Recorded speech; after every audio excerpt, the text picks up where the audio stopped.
Hello and welcome. I'm Tom Burges Watson. You are watching W News, broadcasting live from the Arabiya News headquarters. These are our top stories. The United States issues a firm ultimatum to Israel as the humanitarian crisis worsens in the Gaza Strip. Benjamin Netanyahu criticizes President Biden's administration, asserting that Israel, not the US, will determine the response to Iran's recent aggression. And with exactly 3 weeks to go until Election Day in the US, polls suggest it remains a very tight race between Kamala Harris and Donald Trump, a race that will be decided by 7 swing states.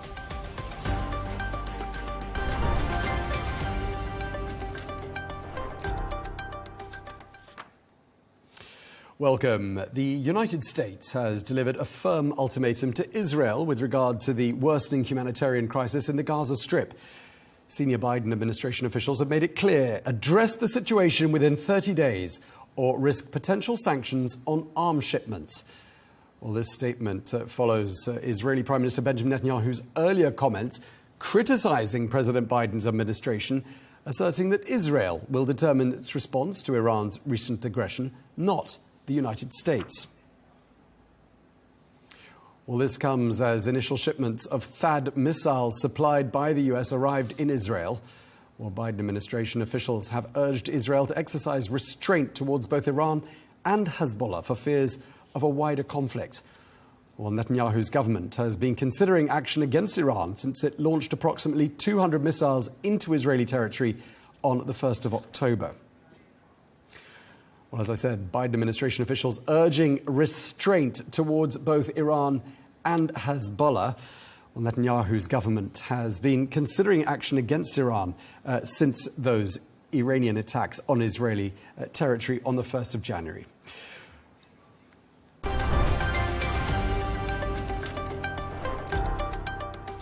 Well, our correspondent Sarah Coates is in Tel Aviv for us this evening. Sarah, welcome to the programme. Let's begin with the news of that ultimatum that President Biden's administration has issued to Israel. Just tell us a bit more about Washington, what Washington is demanding.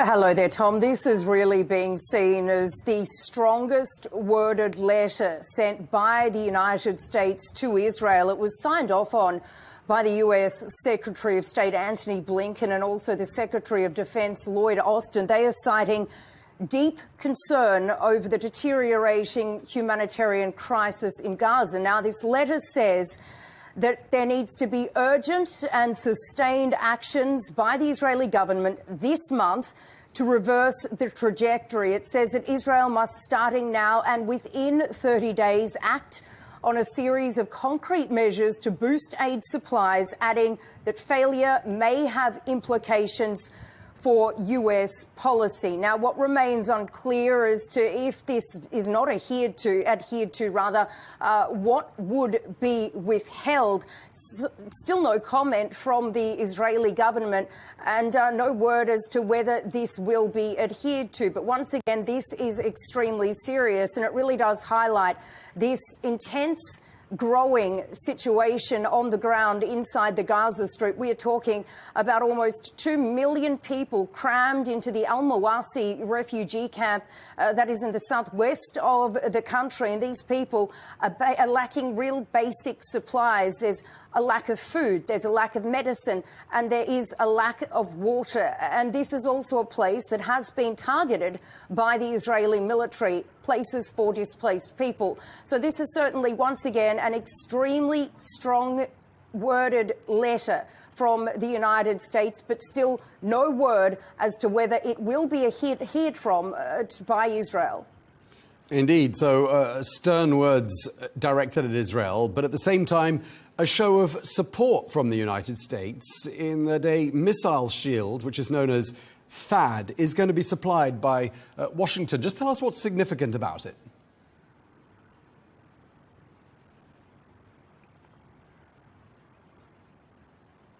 You're right, and it's already started arriving, parts of this THAAD system and also boots on the ground. That is according to the Pentagon. This is an extremely efficient, extremely sophisticated weapons defence system. It is one of the US's best. Now, what it does is that it can intercept missiles from a range of up to 200 kilometres. We are talking about short, medium and also intermediate, both inside and outside the atmosphere. Now, this is mounted on a truck. It's got about 6 or 7 shots on the back of it, and it's operated by a crew of some 100 people. Now, it is extremely significant. What it will do is really add to Israel's multi-layered air defence system.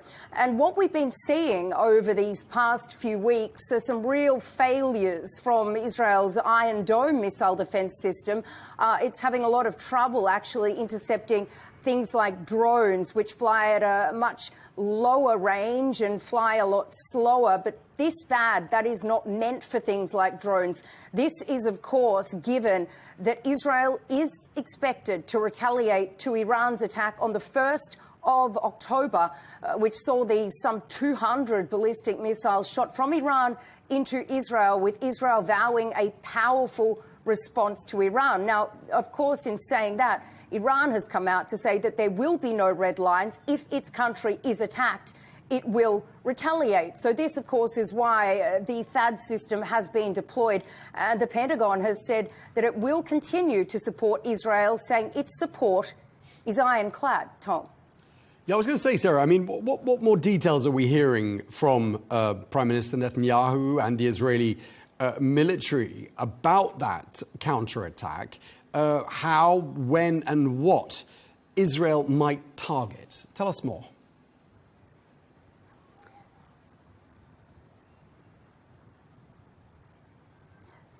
Well, that is really yet to be seen. There have been a number of very high-level meetings held over the last few days within the Israeli security establishment. According to a number of reports, the Israelis have given the Americans assurances that they will not target oil or nuclear facilities, but will rather go after military targets. So this could be something like the Iranian Revolutionary Guards. But in saying that, we do need to remember and think about what we've been seeing and what... OK, it looks like our connection there got cut off with our correspondent in Tel Aviv, Sarah Coates. So thank you to Sarah for that update. Let's move to Lebanon now, where the UN Security Council says that its forces will be protected. That's despite the threat of Israeli attacks. Well, UN peacekeepers will remain in their positions in southern Lebanon. Well, for more analysis, I'm joined by the former British ambassador to the UN and the former UK National Security Advisor, Sir Mark Lyall Grant. Sir Mark, thank you very much indeed for joining us here on Al Arabiya News. One Israeli minister has, in the last couple of days, called UNIFIL useless. He said that that force had failed to protect Israelis from Hezbollah's attacks. He then went on to say that the UN is a failed organization, and he called on UNIFIL to withdraw from southern Lebanon.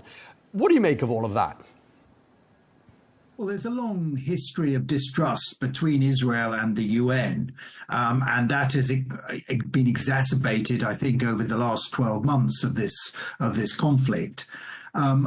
You know, I think there's some truth in the Israeli concerns that UNIFIL hasn't achieved its mandate set under Resolution 1701 in 2006, because although it was there to monitor the withdrawal of Israeli forces from southern Lebanon, it was also there to try and help the official Lebanese armed forces to displace the armed militia that were Hezbollah in southern Lebanon. And UNIFIL has been unable to do that. But I do think it's unwise of Israel to target UNIFIL and be critical, asking them essentially to leave, to give Israel carte blanche to do what it likes in southern Lebanon, because UNIFIL has a very multinational component. It's about 10,000 troops made up of 50 different countries, many of whom are Israel's supporters. Countries like Spain and Italy and Germany, France. And so I think if there is damage done to UNIFIL, that is not going to help Israel's international image. Indeed, and just in terms of the legalities of these things, can peacekeepers be withdrawn from a place just based on a unilateral request? In this case, Israel's request saying time for them to leave southern Lebanon. Shouldn't it be the UN Security Council? Well, absolutely. The mandate is done by the Security Council, but actually we've seen in other fora, in other areas of the world, that host countries can demand effectively the withdrawal of the UN troops. This happened in Mali last year. But of course, the UNIFIL is not deployed in Israel. If it were deployed in Israel, it would be a different thing, and the Israeli government could ask it to leave. But it's not. It's deployed in Lebanon. So unless the Lebanese government asked UNIFIL to withdraw, it's most unlikely that the UN Security Council will agree to withdraw. Yeah, it's very unlikely that the Lebanese will ask UNIFIL to withdraw for some of the reasons you stated. Absolutely. Let's just turn to the United Kingdom, because last month the UK suspended some arms sales to Israel. Do you think the British government has gone far enough? Do you think there could be more measures of this nature? Well, I think the new Labour government in the UK has sort of tweaked the policy, if you like, towards this conflict in a number of ways. They resumed the funding of UNRWA, the UN agency for Palestinian refugees, aid which had been suspended by the previous Conservative government. They've also no longer supporting Israel in contesting the ICJ arrest warrants or possible arrest warrants against Benjamin Netanyahu. And they've also suspended some of the arms sales, as you say. So these are new developments by the government. They've also announced today further sanctions on some of the illegal settler institutions in the West Bank, which is something that the previous government did. So there's a number of steps that the government has taken, but I think we'll see stronger rhetoric and possibly stronger action in the future. Yeah, and I just wanted to pick up on something said by the former head of MI6, Alex Younger, who a couple of months ago said that Israel's actions in Gaza have, quote, bordered on the reckless. And I just wondered whether you think there's a concern in the UK that national security could be endangered as a result of perceived inaction or perceived endorsement of Israel's actions from London with regards to the situation in Gaza, the West Bank and Lebanon. Well, I think at the margins there's a risk of that. I mean, every Saturday afternoon there are demonstrations in London and other British cities, pro-Palestinian demonstrations. So there is a lot of unease about what's happening in the Middle East, and that's something that the government is going to have to keep a close eye on. But I think it's probably more around the illegality of the settlements in the West Bank. It's more about the violations of international humanitarian law that the Israeli Defense Forces are committing in Gaza and possibly also now in Lebanon that will concern the British government, which after all is very committed to multilateralism and the international rule of law. So I think it's those areas that will be more concerning rather than the sort of risk of blowback of extremism or terrorism inside the UK. I mean, from your perspective, do you think Israel has been operating according to international law? No, I think there's been a number of violations of international law over the last 12 months, including the impeding of humanitarian aid going to the civilian population in Gaza, the sort of collective punishment that there has been against the civilian population in Gaza. These are clear violations of international law from my experience at the United Nations. Yeah, I mean, some people using the word genocide.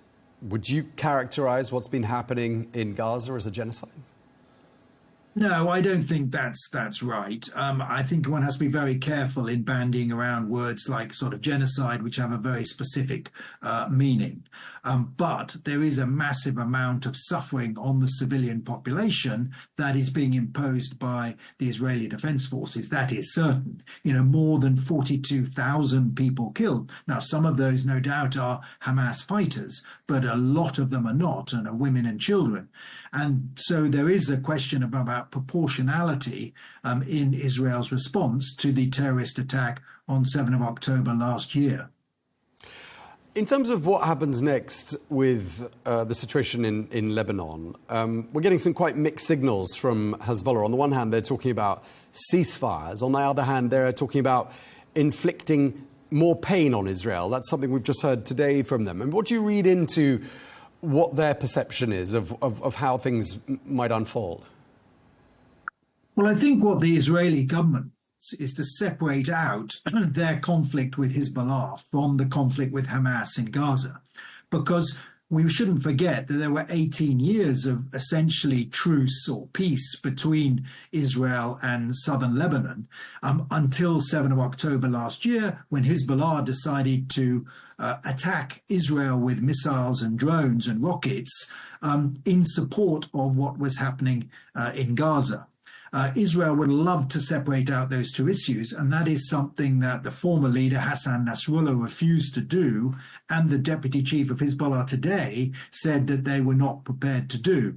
So I think Hezbollah are going to continue to try and mount attacks against Israel, and therefore Israel is most likely to widen its land offensive in southern Lebanon, as well as keep up a very high intensity of air bombardment at Hezbollah sites all over Lebanon. And I think that will continue for some time to come. OK, well, thank you so much. We're out of time. Really appreciate you taking the time to speak to us. Sir Mark Lyall Grant, thank you. A pleasure. Thank you.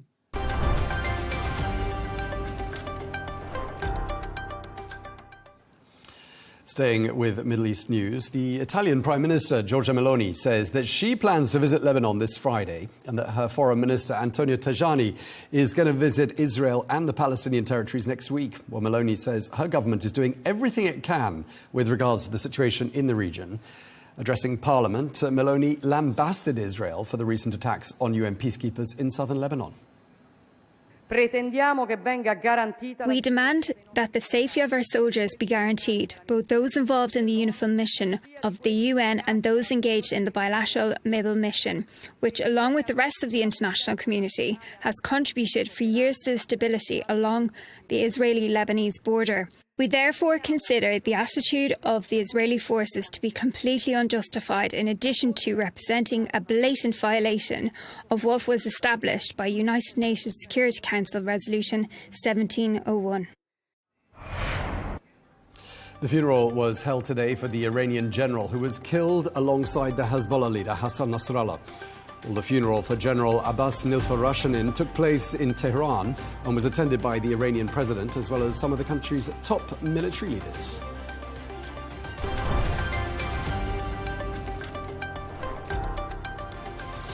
Let's get a check of some of the day's other top news stories now. The Russian defense minister says that he has held what were described as substantive talks with top military brass in the Chinese capital. Well, Moscow and Beijing have what they call a no-limits partnership, which seeks to counter US influence in Asia. North Korea is reported to have blown up sections of road and railway track which connected the secretive country to its southern neighbour. The military sources in Seoul say they conducted a counter-fire operation in response. Well, Pyongyang has declared that South Korea is its principal enemy. 4 people have been arrested in Spain on suspicion of orchestrating a sanctions-busting network. Police and customs officials in Barcelona made the arrests after intercepting several tons of chemical products that were bound for Russia. Well, Western countries have imposed sanctions on Russia to prevent it from acquiring equipment and technology for its invasion of Ukraine. The US hip-hop mogul Sean Diddy Combs faces a fresh wave of lawsuits accusing him of sexual assault. These new cases, some of which date back to the 1990s, add to a growing list of legal claims against the star. All of those claims he denies. And a stunning comet lit up the night sky in Russia's Ural Mountains. The display was captured in this video. Well, visible to the naked eye, seeing it is regarded as the chance of a lifetime because this celestial object only enters the inner solar system once every 80,000 years.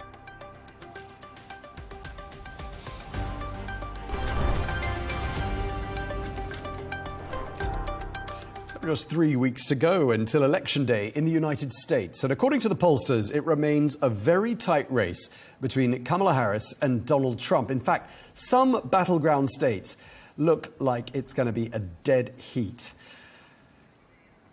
Well, Harris is currently on a media blitz and is today campaigning in Detroit. And for his part, Trump has been visiting Chicago and is also holding a rally in Georgia. Well, he's been focusing some of his messaging on the economy and the cost of living.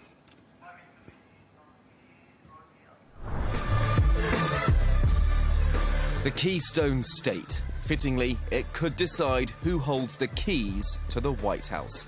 On the offensive in Pennsylvania, Kamala Harris. Donald Trump, I think in our collective opinion, certainly mine, is an unserious man. But the consequences of him ever being president again are brutally serious. The vice president also hit out at these comments by the former president, in which he railed against immigration and threatened to use the US Army to target his political rivals if he wins next month. I think the bigger problem is the enemy from within, not even the people that have come in and destroying our country. By the way, totally destroying our country. The towns, the villages, they're being inundated. But I don't think they're the problem in terms of Election Day. I think the bigger problem are the people from within. We have some very bad people. We have some sick people, radical left lunatics. And I think they're and it should be very easily handled by, if necessary, by National Guard, or if really necessary, by the military. Harris played that clip out loud at her rally. You heard his words coming from him. He's talking about the enemy within Pennsylvania. He's talking about the enemy within our country, Pennsylvania. He's talking about that he considers anyone who doesn't support him or who will not bend to his will an enemy of our country.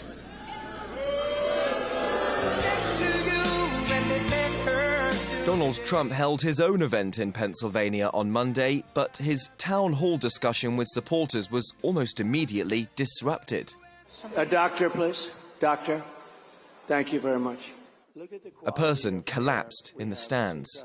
When you think, right? These people, first responders. Our first responders are amazing, the way they can do things so beautifully and quickly. Great. We love that man. We love that man. Minutes later, another medical emergency.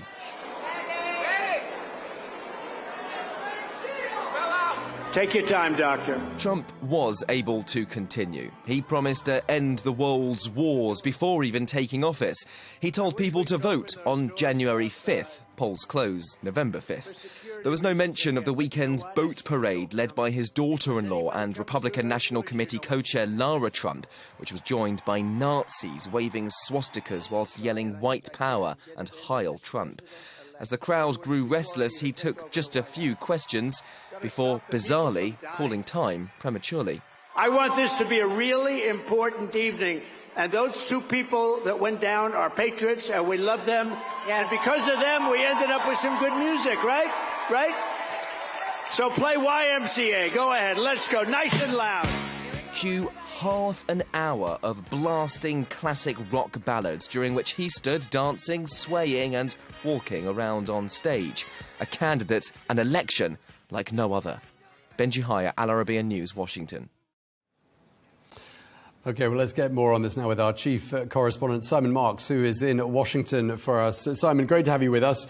Just looking at that report there, lots we could talk about. But let's start by talking about what Kamala Harris has been up to. She's been pretty aggressively challenging Donald Trump, making comments about his health, his mental stability.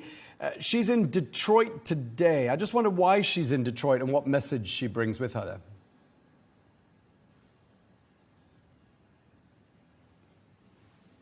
Well, she's going to Detroit for a couple of different reasons, Tom. I mean, first of all, Detroit, of course, is in Michigan, and it's a must-win battleground state, and she is in difficulty there. And that relates to the lack of willingness of many Arab American voters to get behind her. They oppose the Biden-Harris administration's approach, particularly to the crisis in Gaza, but more broadly to the conflict in the Middle East. And Harris has made several efforts to try and turn that situation around, many of them to very little result. She's also there because she wants to reach out to African-American male voters in Michigan. This after former President Barack Obama last week publicly raised the issue of black men in the United States, many of them saying that they are unwilling to vote for her.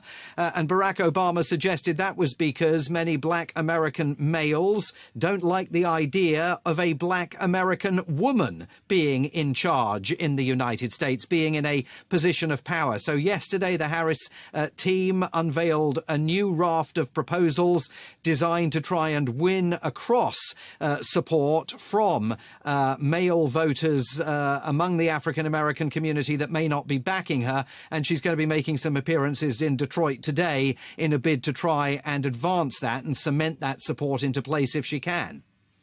OK, and for his part, Donald Trump tapping into what's probably the most important issue on voters' minds, which is the economy. Just tell us a bit about what we've been hearing from him in the last 24 hours.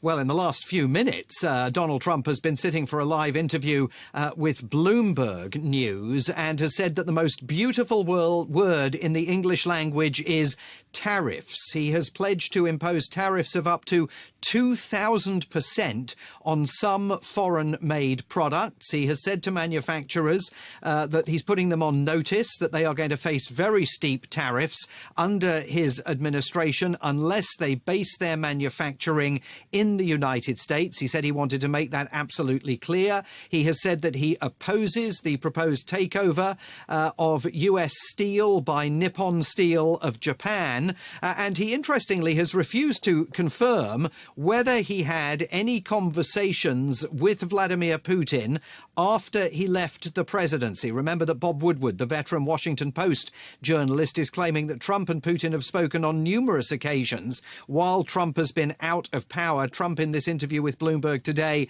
has said that he won't say whether it happened, but he said, if I did, it's a smart thing. So that obviously is going to boost that speculation. But on the economy, it is tariffs, tariffs, tariffs. And in his appearance yesterday in Pennsylvania, before it got interrupted by that music festival that we were reporting just a short while ago, he also promised to zero in on reducing the price of groceries. He says that as he travels the country, the single biggest issue that voters bring to his attention is the soaring price of food in American supermarkets.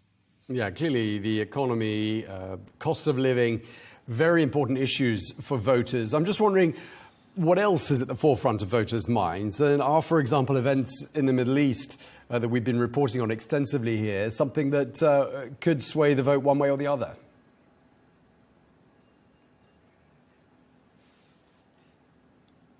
Well, I mean, they certainly could sway the vote in that battleground state of Michigan. There's no question about that. And we've had news here today from the Biden White House, which says that it is giving the Israelis 30 days to improve the humanitarian situation in the region and their response to it, or they may again suspend some weapons shipments from the United States to Israel. That, of course, not just a message that is directed at Israel. It is also a message that the Harris team will be hoping will resonate on the campaign trail and perhaps persuade some wavering voters that the Biden-Harris administration is taking the situation more seriously and working hard to secure votes, particularly among Arab American voters that they have not yet managed to cement in place. But look, foreign policy is clearly not a driving factor in this election, except as far as illegal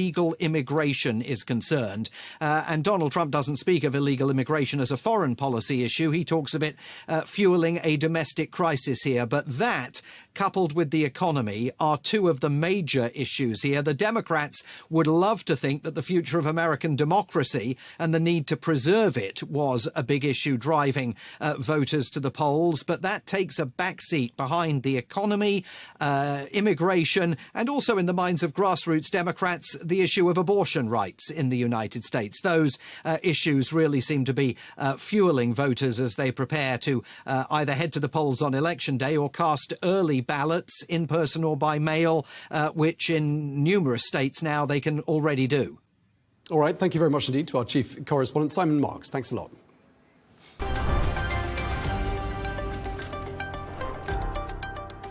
Let's get a quick check of some business news stories we're following now. Oil prices have fallen sharply after reports that the Israeli Prime Minister Benjamin Netanyahu has told the White House he will not be targeting military sites in Iran instead of oil or nuclear facilities. Well, Brent crude is down more than 4.5% to just below $74 per barrel. Google has made a deal with Kairos Power to use small nuclear reactors to power its AI data centers. Well, the first reactor is expected to be operational within this decade, with additional reactors coming online by the year 2035. Well, the companies haven't disclosed the deal's value or the locations of these plants. The Italian defense company Leonardo and the German arms manufacturer Rheinmetall have announced a joint venture to deploy tanks and military vehicles for the Italian army. The new company, which will be called Leonardo Rheinmetall Military Vehicles, will be based in Italy, with both firms holding equal stakes.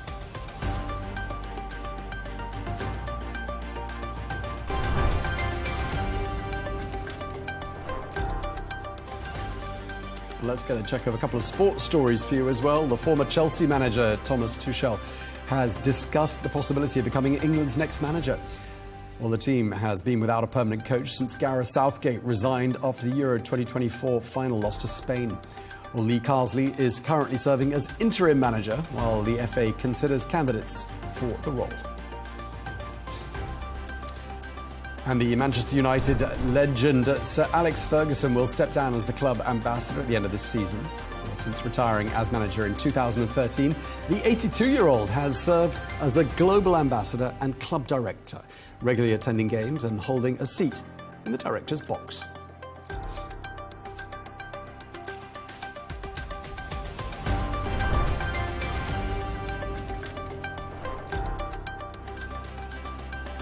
Before we leave you, a reminder of our top stories. The United States has issued a firm ultimatum to Israel as the humanitarian crisis worsens in the Gaza Strip. Benjamin Netanyahu criticizes President Biden's administration, asserting that Israel, not the United States, will determine its response to Iran's recent aggression. And with exactly 3 weeks to go until Election Day in the United States, polls suggest it remains a very tight race between Kamala Harris and Donald Trump, a race that will be decided by approximately 7 swing states.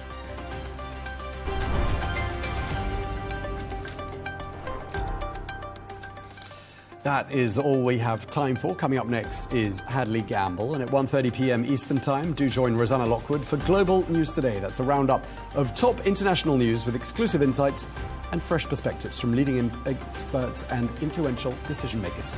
That's it from me. Thanks for watching. Stay with us.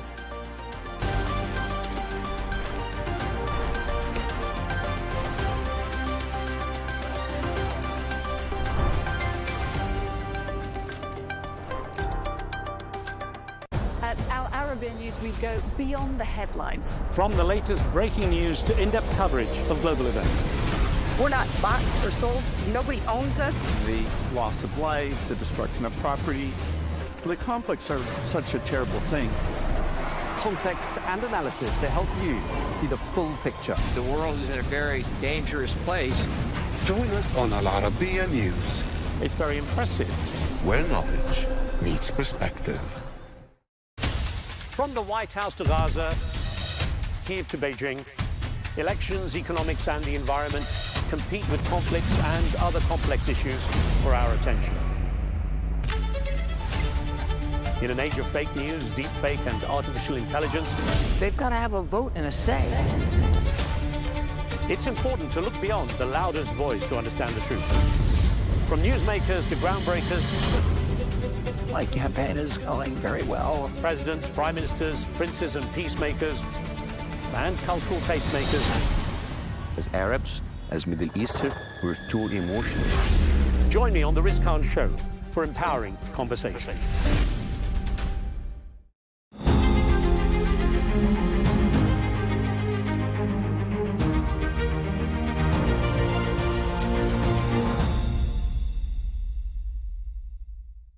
It's great to have you. Thank you so much for joining me. I just want to kick off by getting your assessment of where we are today. We're going into an election season. These two candidates have widely divergent views about America's place in the world. How do you see this all panning out? Yeah. Well, I think we have to start with where we are in the world today. Yeah. Where we are in the world today is we have more conflict, and more conflict that is connected than we have had at any time in my lifetime. We have Russia's invasion of Ukraine. They're getting support from Iran and from North Korea. They're getting tech from China. Russia is giving a green light to Iran's attacks against Israel. And we have a pattern here where all of these adversaries see a reluctance in the United States and in the West more broadly to confront any of these challenges. All we hear is emphasis on de-escalation. We don't want this, we don't want that, we don't want that. We have to avoid escalation. That is a green light to countries to go ahead and use force because they feel they can do it with impunity. The thought process, though, being, when we hear former President Donald Trump on the campaign trail, he says, none of this would be happening if I were still in office. And what's interesting in that, too, is there's a data point, which is there weren't any new wars when he was president. Yeah. And I so think if we're going for a fact check, that's if you're going for a fact check, you better skip that one. Yeah. But the world is much worse than it is now. And you have with Vice President Harris a sense that we should continue in the same direction. We have to avoid World War III by avoiding escalation.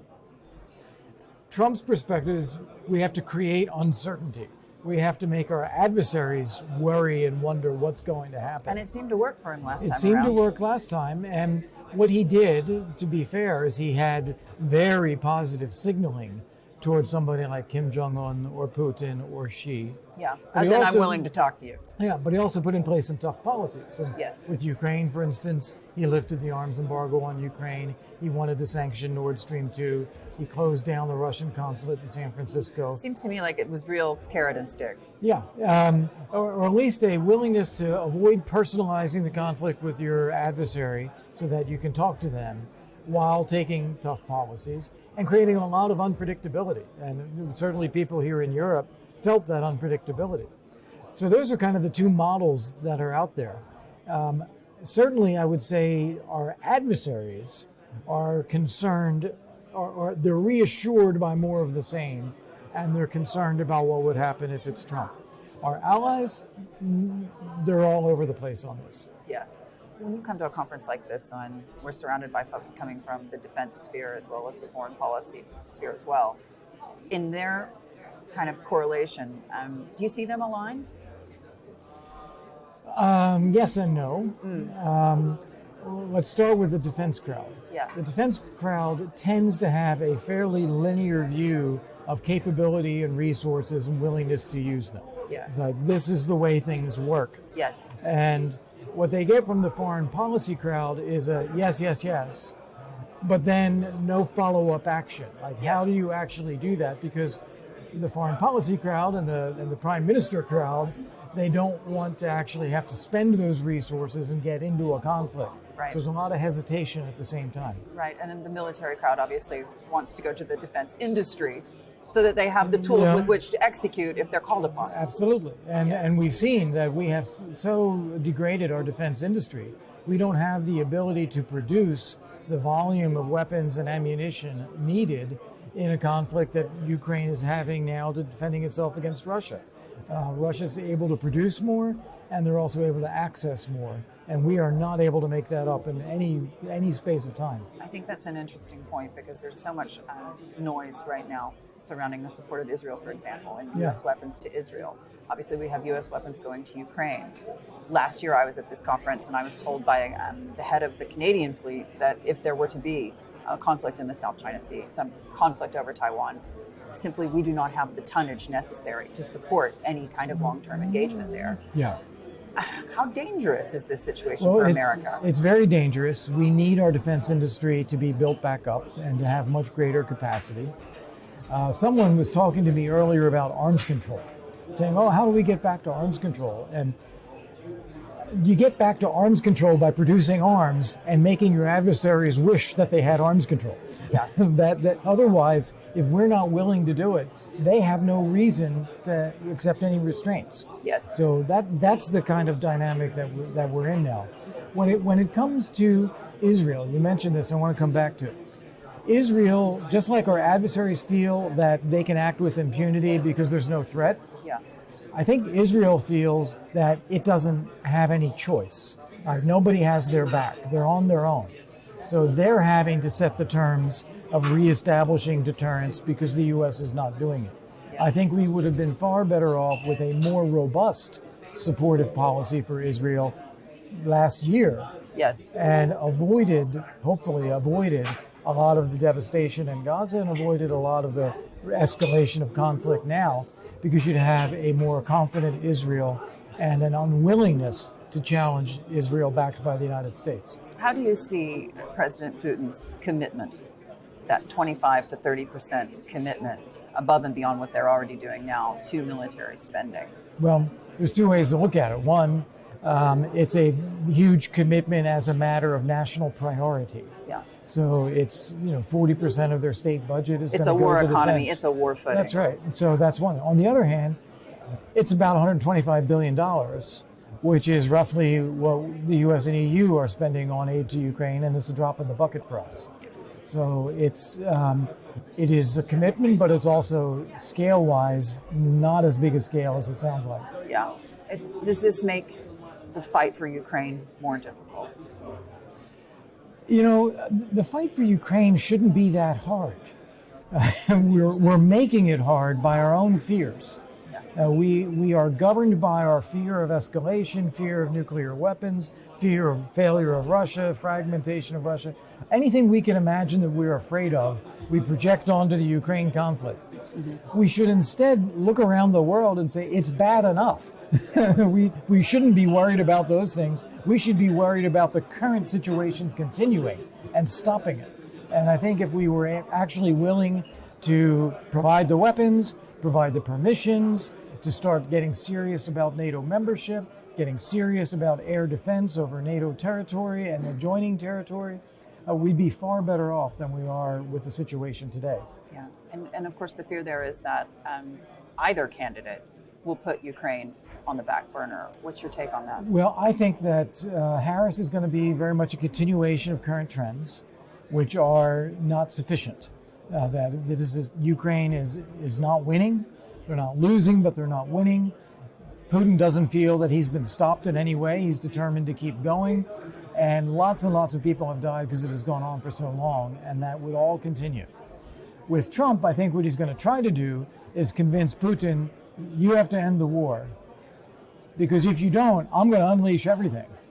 And so you better do it now. Yeah. And I think that has a better chance of winning as long as Trump means what he would say and saying, I'm ready to push back. Yes. Not that I want to, but I'm ready to push back if you don't stop this war. Yeah. What's your assessment beyond just this election of the fatigue? Because I'm a worst case scenario kind of girl. Because I look at it, frankly, I think of the foreign policy track, I think of the defense track, but I also think of the voters, and I'm talking about the money, how much it costs. And so when they see these big numbers and they're worried about their own, ways to make it ends meet with inflation, this becomes a bigger part of the story. I mean, it's literally about the bottom line. It is. Everything costs money, but you always have to worry about what it's going to cost if you don't do it. We always calculate in the costs of doing something. We seldom calculate in the costs of not doing something and then what we're going to face later. I give the example of Ukraine again. Right now, not a single American soldier is at risk in Ukraine, dying, anything like that. Same with our allies. We're not paying any price in terms of a war, not paying any price in terms of human lives.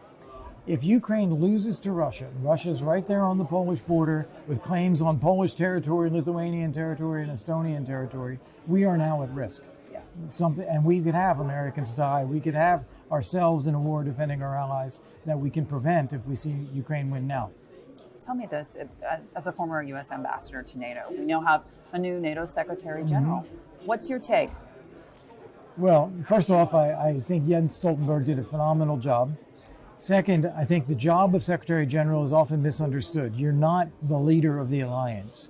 You are the representative of all of the allies where they agree.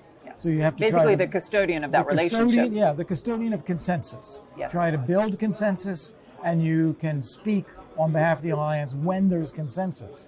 But you're a manager among many, many countries and interests rather than a CEO. So that's the job. The more you do it and the more successful you are, the more leeway you get from the allies. And that's exactly what happened with Stoltenberg, where he gained more and more authority over 10 years. Rutte is now having to start at the beginning again and reassure everybody that he is going to be a good, reliable custodian of the alliance consensus. And he's going to have a new U.S. administration to work with. He's going to have some changes in European governments as well. He's got a lot of road ahead of him to build that confidence.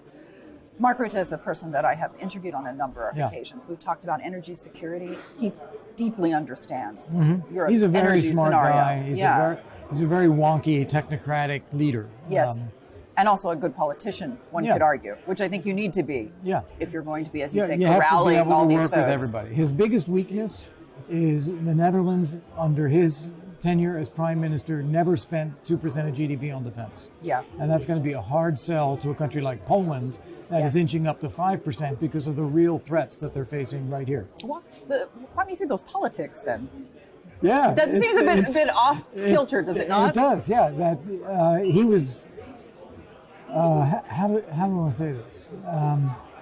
You have countries in the north and east of Europe that are looking at Russia as a real and growing threat. And they're spending 2, 3, 4, Poland getting close to 5% of GDP on defense.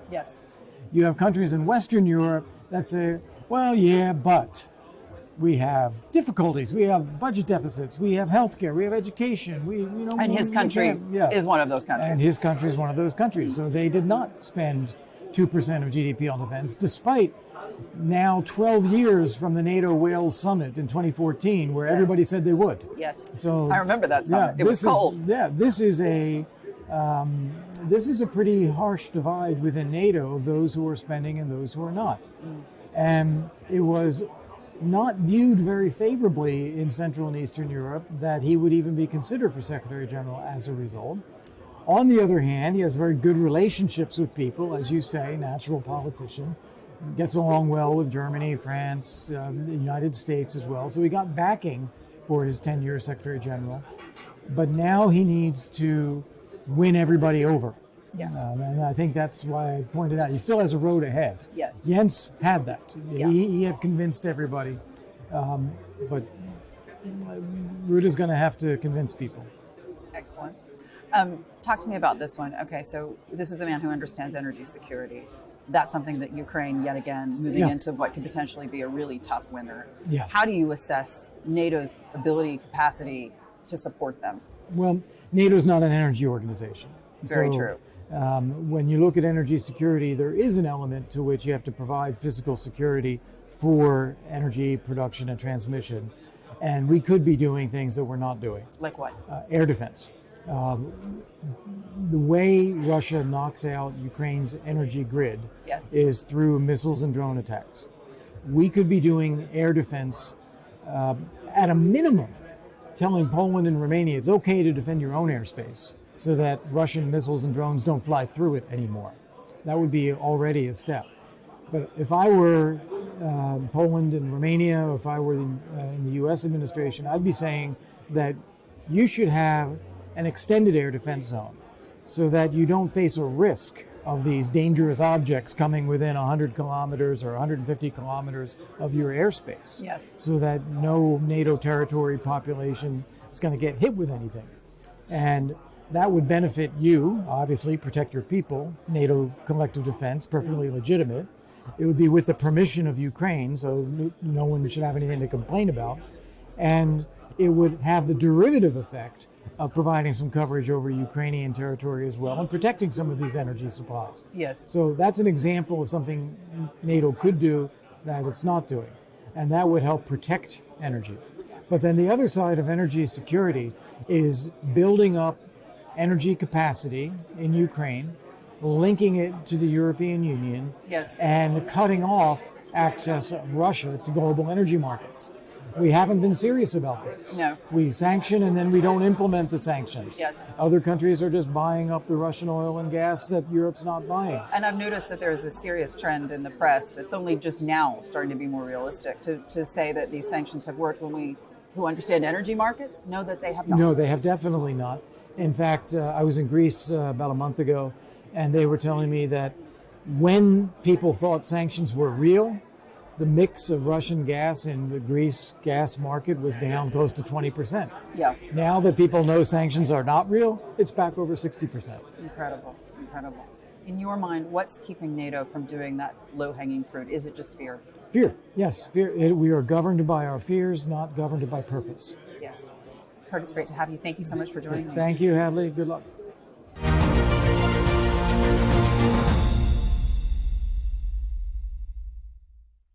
Thank you so much for joining me.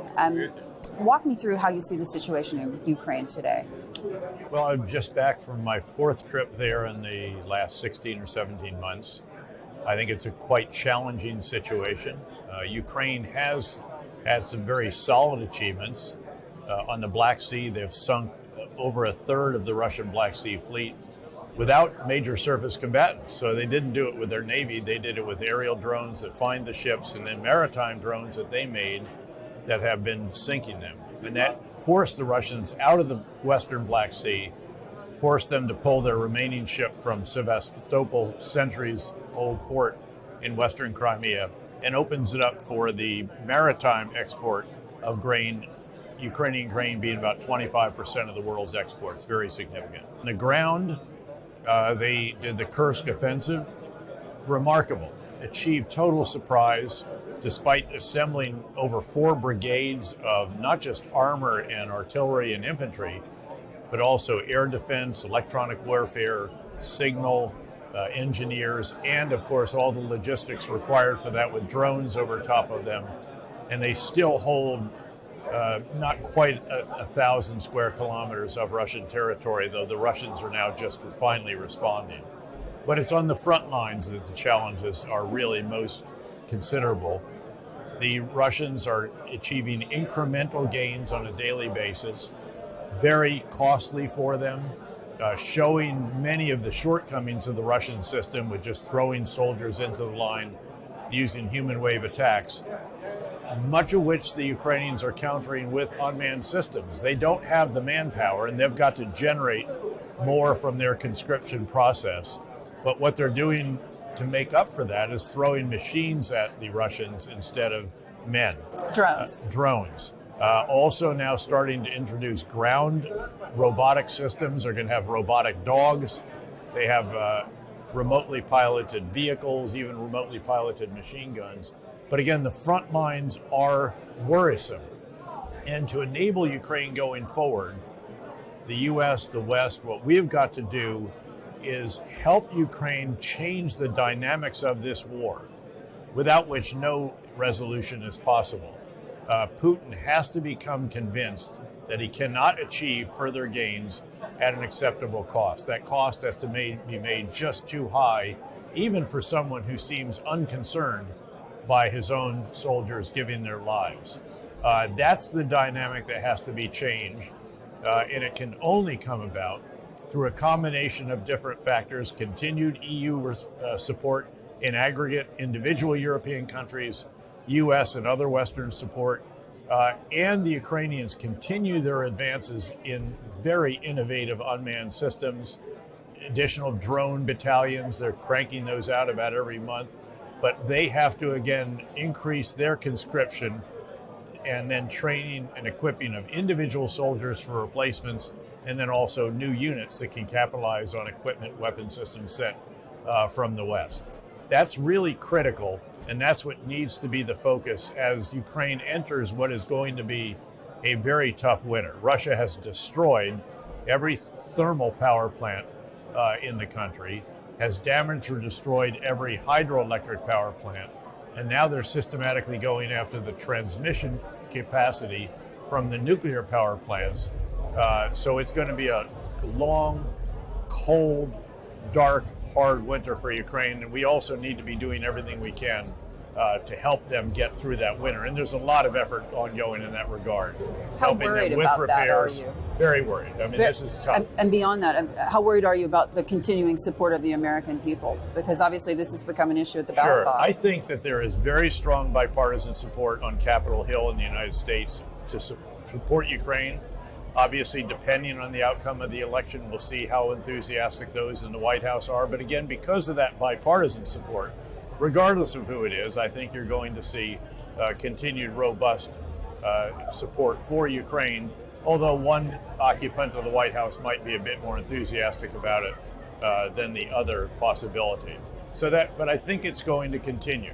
I think European support will continue, even though there are cracks in individual countries, by and large, very, very strong. And it really comes down then to some decisions, U.S. to lift the restrictions on its longer range missiles that have been provided to Ukraine, accelerating the provision of some other items, and Ukraine, again, generating more in terms of conscripts and building out the actual institutions to do that. Because so far in the war, they've largely been employing those who were in service at the time of this latest invasion, and then those who patriotically came to the service of their country. Tell me this, how much danger are we in from a nuclear reaction from Vladimir Putin? I think it's unlikely, but I think it's something you have to be concerned about. And obviously, it's easy for us here to dismiss that possibility. It's much tougher if you're actually in a seat in the Situation Room of the West Wing of the White House. I've sat there. The responsibility is a lot more real, needless to say, although I still think that it has been overblown. Ukraine has blown through every Russian red line, and Putin has been cautioned personally and publicly by China and India. Both President Xi and Prime Minister Modi have said, don't do this. And I think that weighs very heavily in the balance for him. Beyond that, what do you do with, how do you use this?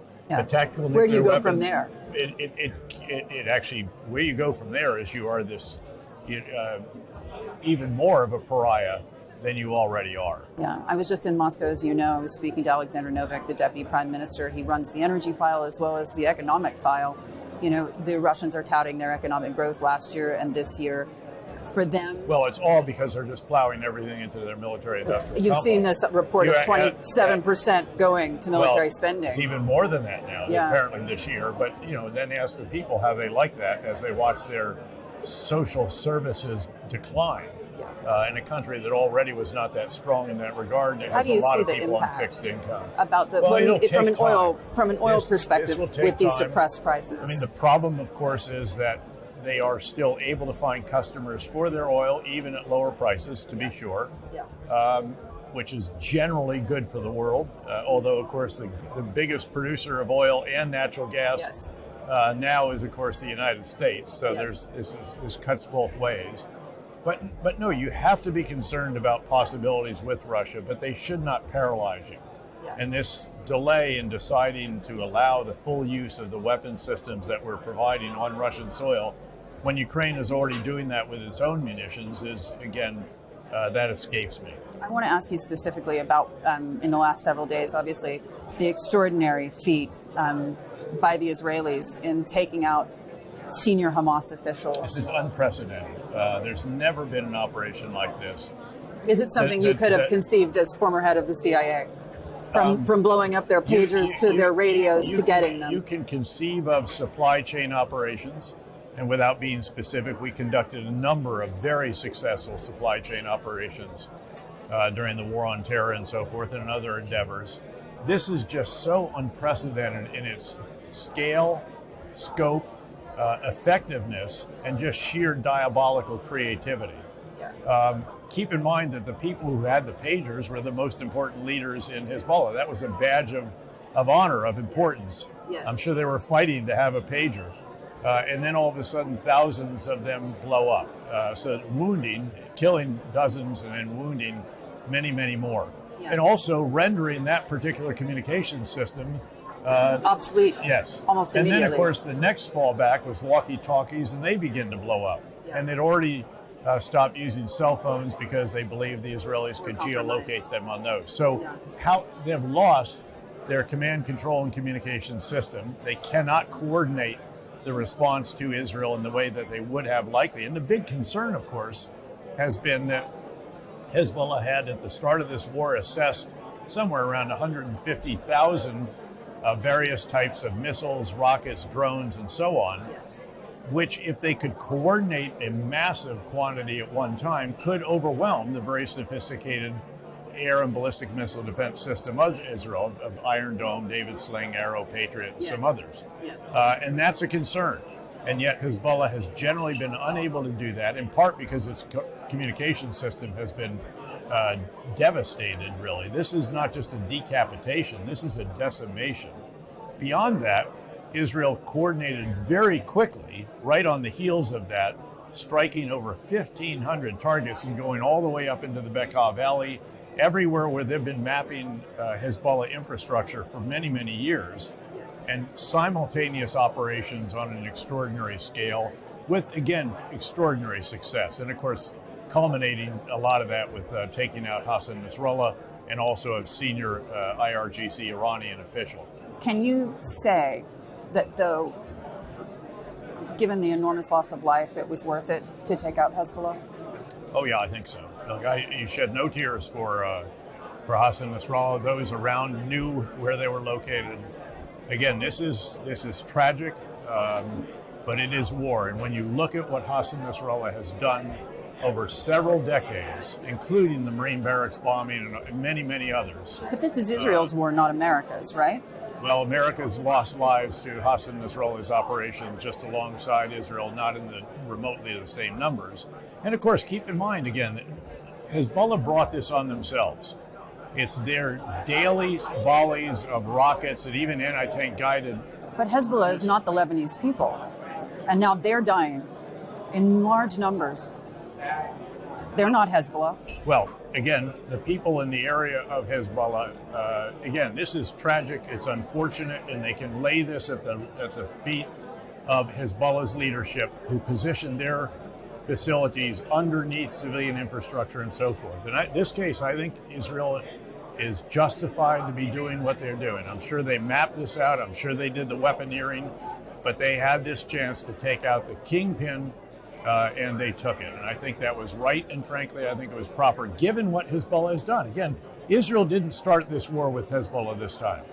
Hezbollah did this out of sympathy with Hamas. They have denied 65,000 Israelis the opportunity to live in peace in their homes. They're displaced.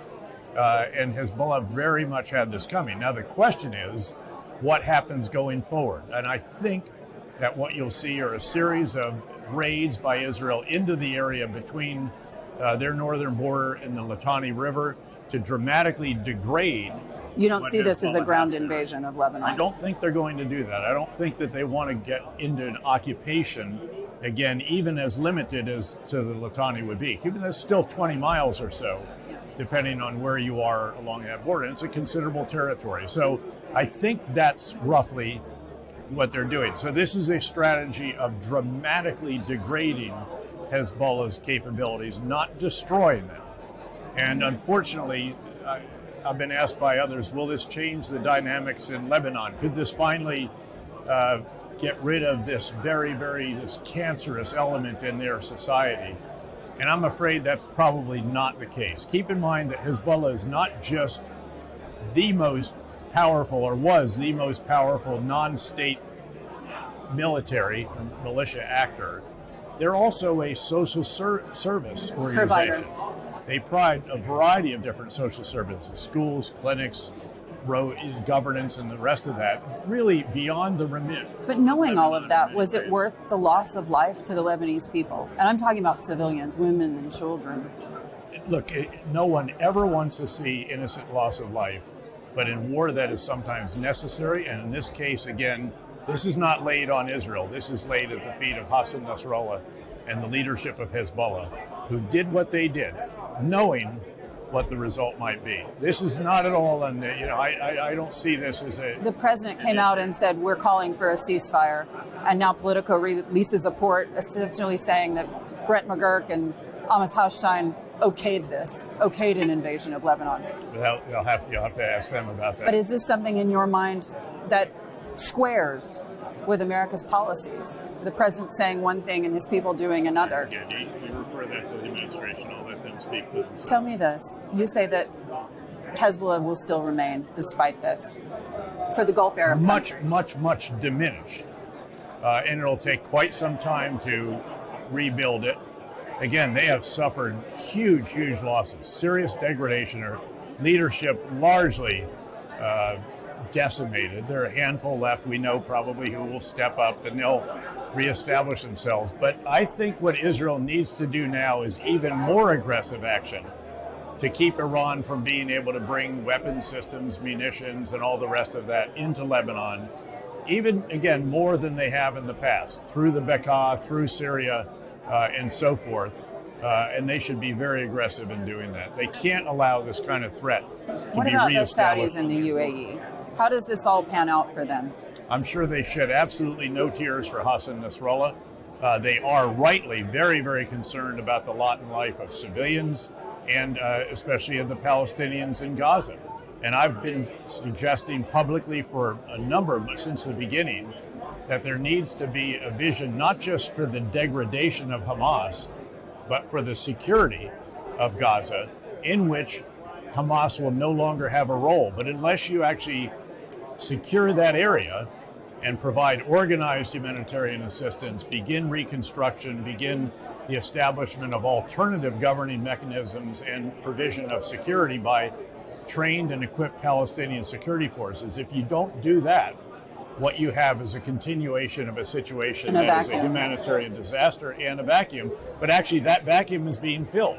And it's being filled by remnants of Hamas who will not be able to get the arms and ammunition and weapon systems through the tunnels underneath the southern border, because Israel is and should continue to control this.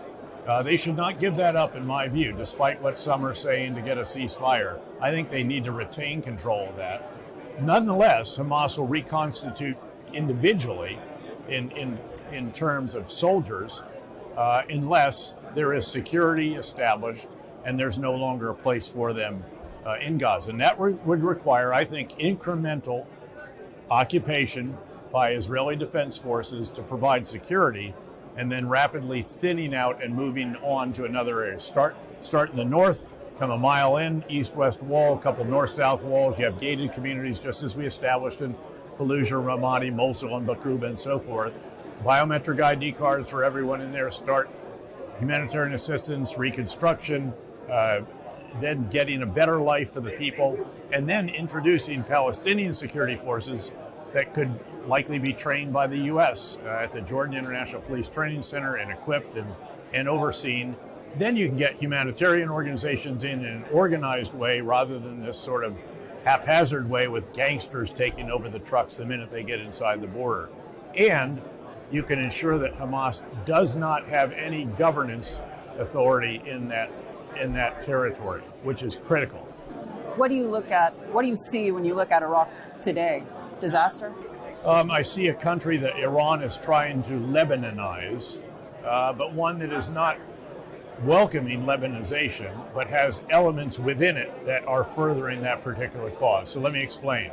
It's a country that has had successive democratic elections and transition of power from one party to another without much violence. Yes, one of those took about 9 months of wrangling to get to it, but that is ongoing. It's a country in which you see significant Iranian influence but it's also one in which you see significant resistance to that influence, and not just by the Sunni and Kurds, but by actual major Shia elements as well, who do not want to become the 51st state of Iran, do not want to see their country turned into Lebanon by the Iranian-supported political figures and militias having undue influence in the parliament and then also on the streets. But they're a force to be reckoned with. They're a big concern. They're pushing the government to reduce our presence over time and so forth. So again, there are some features that are really quite encouraging. The reconstruction, the economy is booming. There's corruption. Yes, there's bureaucracy. Yes, there's, again, undue influence of militias. But again, if you look at that country nowadays, it bears no resemblance to the Iraq that we knew and came to love during the surge in Iraq and so forth, with all the damage and destruction. You know, the road from the airport is now no longer the most dangerous road in the world. It's one of the most attractive in the world. There's malls going up. There's hotels. There's all of this. So again, it's complex. It's complicated. And alongside the signs of progress are signs of concern, or that should be concerning. But that's the reality of Iraq. And again, Iraq's neighbors should do everything they can to help Iraq choose its own course and not be unduly influenced or leaned on by Iran and Iran's agents on the ground in Iraq. Final question. How concerned are you by the Arab Street? And I mean this in the sense that whether they support Hamas or not, or support Hezbollah or not, there is a great deal of anger at what Israel is doing in Gaza and what they're doing right now in Lebanon. Is it worrying to you that the Americans, by supporting Israel, have lost the Arab Street? First of all, I don't think the Americans have lost the Arab Street. I've been out in the Gulf states twice just in the last, But that's not 4 the or 6 street. months. Let me finish. Again, and there is legitimate concern about the Palestinians. There has been legitimate concern. I share concern about the Palestinians, especially in Gaza right now, given the damage and destruction that has taken place there and the fragile humanitarian existence that many of them experience. And just imagine the hygiene issues in a country where so much has been destroyed with no electricity, reliably, water, sewers, and all the rest of that. So again, they had to bring back smallpox vaccinations because that broke out, again, for the first time in just about anywhere at real scale. So look, I share the concern about that, and I think it's legitimate for them to be concerned, and I'd like to see a vision. I'd like to see a vision for a better future for the Palestinians in Gaza, and while we're at it, in the West Bank. Now, Palestinians bear some responsibility here too. They turned down Ehud Olmert's and Ehud Barak's in the Camp David offers many times, and they are in a much worse situation as a result of that. And I understand their fragility and also the political dynamics surrounding Benjamin Netanyahu and so forth. But again, I think the Arab Street should be concerned about it. I think it's a reasonable concern, and there should be actual, not just a response to the street, there ought to be a response to doing the right thing, to again provide the vision for Gaza in the future that is lacking so far. Even the Minister of Defense has publicly called for this vision, and it has not been forthcoming but from the Israeli Prime Minister. It needs to. And again, if they can't figure out how to do it, just start in the north, go to the south, gated communities all the way down, learn while doing. You don't need a counterinsurgency field manual for that. You can figure it out trial by error. Anger at us. When does this blow back on us? Because we're seen as supporting it. I don't see it right now. I mean, again, look, the U.S. has always been, according to the Arab Street, the source of every problem in the region, and also, ironically, the solution to every problem. I spent so many years of my life out there. I have gone through this. I've experienced it. We'll see if this transpires into something. I don't see a great resurgence of Islamist extremism in the region, in part because, of course, we enabled local partners to eliminate the Islamic State extremist caliphate, both in Iraq and in northeastern Syria. And as long as we continue to support those partners, I don't think you'll see the capability come back that could extend operations into Europe, much less into the United States. Need to do more about the Islamic State Khorasan Group Center on Afghanistan, which obviously carried out the operation in Moscow that did illustrate the capacity to carry out operations far from their base. That's a concern.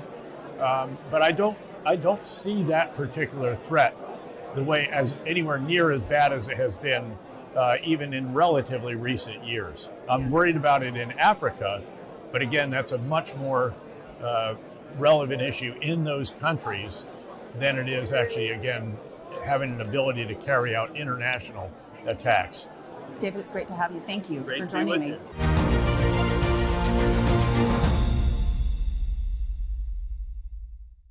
Madam President, welcome. You have elections coming up on October 26th. In your mind, will democratic values prevail? Well, the democratic forces, the pro-European forces in Georgia have always been there, have always been the very vast majority of the country. They know where is our future. They know that we have no alternative. So I'm very confident that the Georgian population that has been for 30 years, despite the war that we were mentioning, despite all the attempts of Russia to derail the European path of Georgia, 80% of the population over the years steadily is supportive of the European path and the European future. The elections that we're going to have on 26th of October are going to be determining. There are many forces that are at work against the will of the Georgian population, but I'm confident that our future is in Europe. Our future is also defended by Ukraine, as Ukraine is fighting for itself, for its independence. For Europe's freedom, Ukraine is also fighting for our freedom. And the stake of Europe will be determined by the outcome of the war in Ukraine, by the outcome of the elections in Moldova, by the outcome of the elections in Georgia. That will determine, for instance, the security of the Black Sea and the future of the Black Sea as a sea of cooperation, as a sea of peace and connectivity. That will determine the role of Europe in the Caucasus, of Europe and of our Western partners. That will determine the future of Armenia, which is now on its path also towards getting closer to the European Union. So everything that is at stake these days is very important, and more important than anything else, what it has at stake is peace. Peace through the expression of the free will of the people in Georgia as in Moldova. And the free will of the people, at least with regards to the current government, seems to be one in which democratic freedoms are being rolled back. How dangerous is this new reality for Georgia? Well, it's dangerous. We are the other side of the coin, that Ukraine is experimenting the military aggression. We're experimenting another type, which is the hybrid war, propaganda, pressure of all kinds, fear that is used, suppression. We have had this Russian law, which is now in action and tries to suppress the civil society, to restrict it. That's what is at stake in the elections. And again, I think that by the elections, the Georgian people will overcome these threats, which are very real. I cannot just minimize them. They're very real, but I'm confident that the strengths of the people, of the Georgians that have lived through very many pressures and fears and struggles to defend their independence and their European future, I'm sure they will overcome. What do you say to many of those citizens who, as you say, they've lived through 2014? The West was nowhere.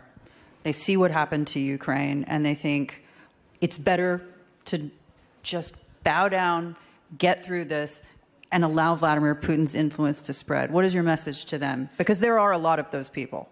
No, there are not a lot of these people because Georgia has had many experiences with Russia before 2014, before 2008. It started each time Georgia was independent. It started in 1921. It was the same after the independence in 1991. So the Georgian people know that bowing down does not bring peace, does not bring you any form of accommodation with Russia, that it doesn't work. And yet the work. current government, though, seems to be doing that. Well, they're trying to, yes, that's the narrative. Some people do support this. Yes, there are some people that will support, although it's a small group that is more around these authorities because of privileges, because of corruption, because of pressure, because of compromise. We are in a situation where we see the replication of Russian modus operandi. And Russian law was a sign of that the authorities, because they cannot gather support any longer, are trying through different methods, through different laws, to really put pressure on the society. But again, I'm confident in the society because we've had enough historic experience to know where is our future. Given that experience, how likely in your mind is it that Vladimir Putin would take military action if things in Georgia don't go the way he wishes? That's certainly not an hypothesis that I will voice. And I don't think that Russia is in a position to try that, although you can never say never about anything. But I think that the strategy that Russia is using today in Georgia is to use what has become a proxy, which are the Georgian majority. The Georgian dream has become really a proxy for Russian interests. So that means that their immediate strategy is not a military one. I think that Ukraine is enough for them. I hope so, but I hope that Ukraine will get stronger. I think that the answer to all these threats is really the solidarity around Ukraine, is strengthening the Ukrainian defenses and allowing Ukraine to win the war that they are fighting for us. Remember, of course, that most analysts did not believe that Vladimir Putin would put boots on the ground in Ukraine, and yet he did. And to your point that you don't foresee this happening in Georgia, what is the plan if it does? There is no plan if it does. Because Georgia is not Ukraine. Georgia doesn't have the military strength. That will be another crisis for you. We got a lot of them. You got a lot of them. Yeah. So I think that we are not there, and I think that these elections are something for us to defend peacefully, and to express ourselves. I think that the mobilization of the Georgian people in the elections is the real answer today. Speaking of it all falling on us, and I speak of the collective we of the West, what is your message to those today who would say, it's a lot of money spent on Ukraine, we want this to come to an end, peace at any cost? There is no peace at any cost. Those of us that know history know that there is no peace at any cost. There is peace only when it's just. There is peace only when the populations have their freedom and when countries have their independence. There will be peace, and I'm convinced of that, the day when Russia will understand that, as any other nation in the world, it has borders it has to respect. It has to know, first of all, where are its borders, respect the borders, respect its neighbors, and accept to be in its own frontiers. That is the only peace that is a lasting peace. What is something that we in the West should be doing to help Georgia at this point? Because you were talking about the strengthening, obviously, of democratic institutions, but also combating what is a major campaign by the Russians in order to convince people that their lives would be better off in that sphere of influence. Well, again, I don't think that it's from outside that you can strengthen the inner defense of the people. I think that we have our history, we have our knowledge of Russia. We are more resilient to Russian propaganda than many other countries because we have lived through it. So people see through what is happening. I'm going to give you one example. A few days ago, there were, for the electoral campaign, big posters used by the majority, the ruling party, that described on one side the destruction in Ukraine, and on the other side, similar buildings in Georgia that look very fine. And it just started a big uproar in the population because it was so not in line with Georgian culture, with Georgian tradition, to be gloating about one's peaceful living while the other, the friend, is living in this tragedy. There was so outrage, it was, and it was real. Hmm? It was outrage and it was real. It was outrage, it was real, it was spontaneous, and they had to withdraw some of the videos of the same kind. Yes. They couldn't withdraw the billboards. So your feeling is that all is not lost in this fight? I'm persuaded that all is not lost. I'm confident, and I'm confident because I know the Georgian people. Yeah. How concerning is it to you that one of the candidates for the U.S. election has said repeatedly that he wants to put an end to the war in Ukraine, and he would negotiate with Vladimir Putin to do that, and I'm talking about Donald Trump?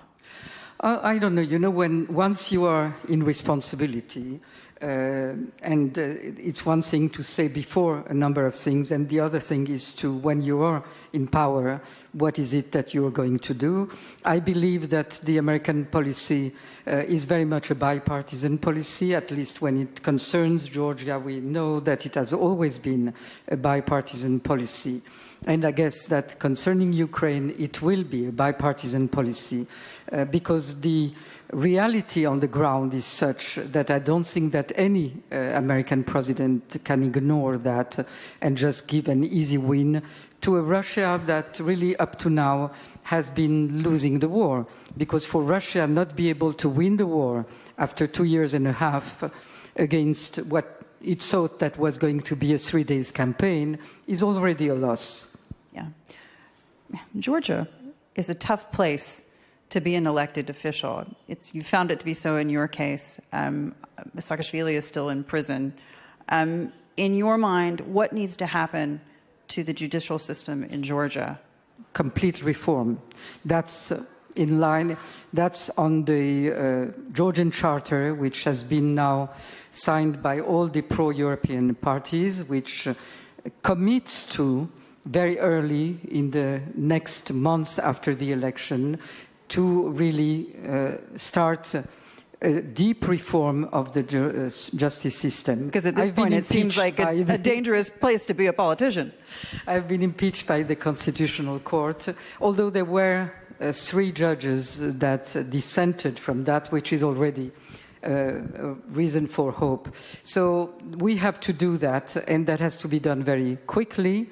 And I think that very quickly also we have to, with our European partners and American partners, restart all the process of getting closer to European Union, of getting closer to American partner, to restart the military exercises that have been suspended now until the elections.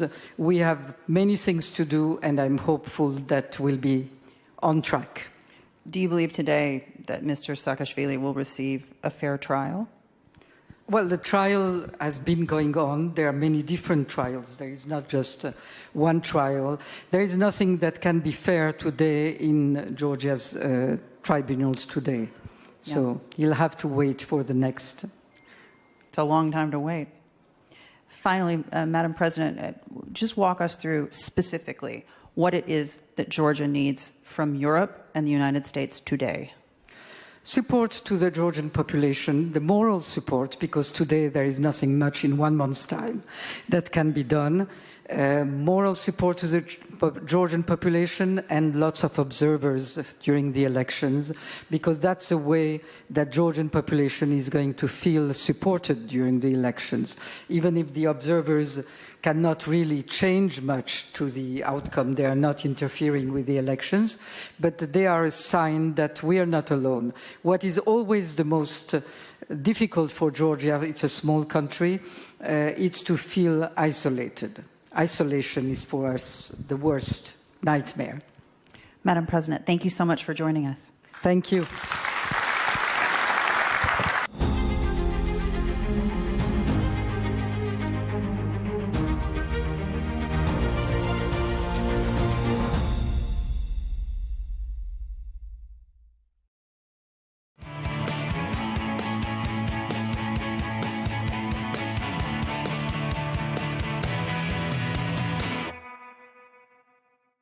Rio de Janeiro.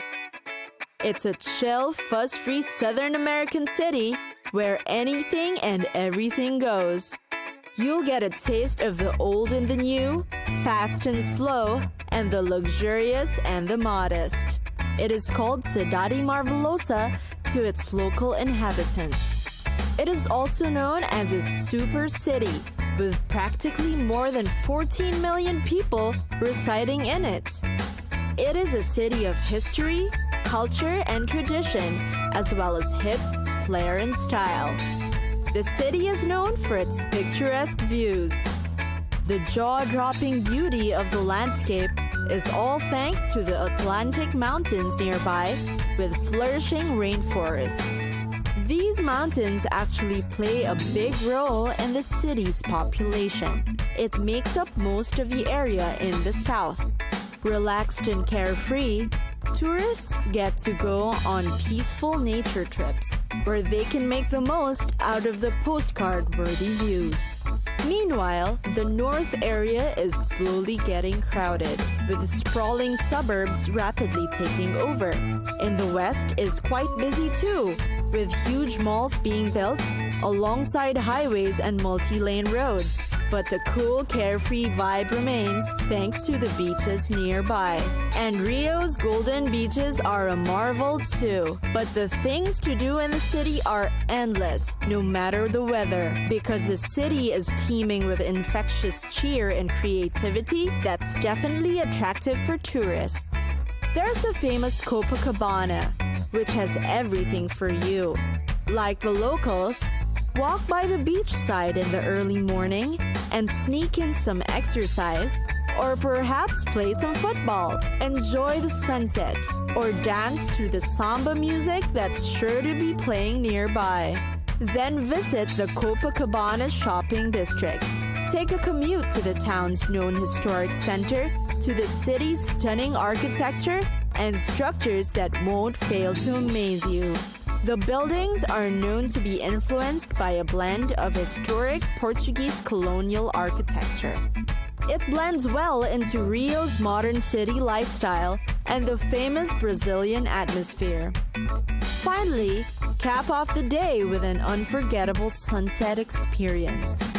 In the early evening, get back near the beach to watch the sun set. Rio is truly a city that's sought after for its tropical weather and laid-back charm, which never fails to lure travelers who decide to stop by.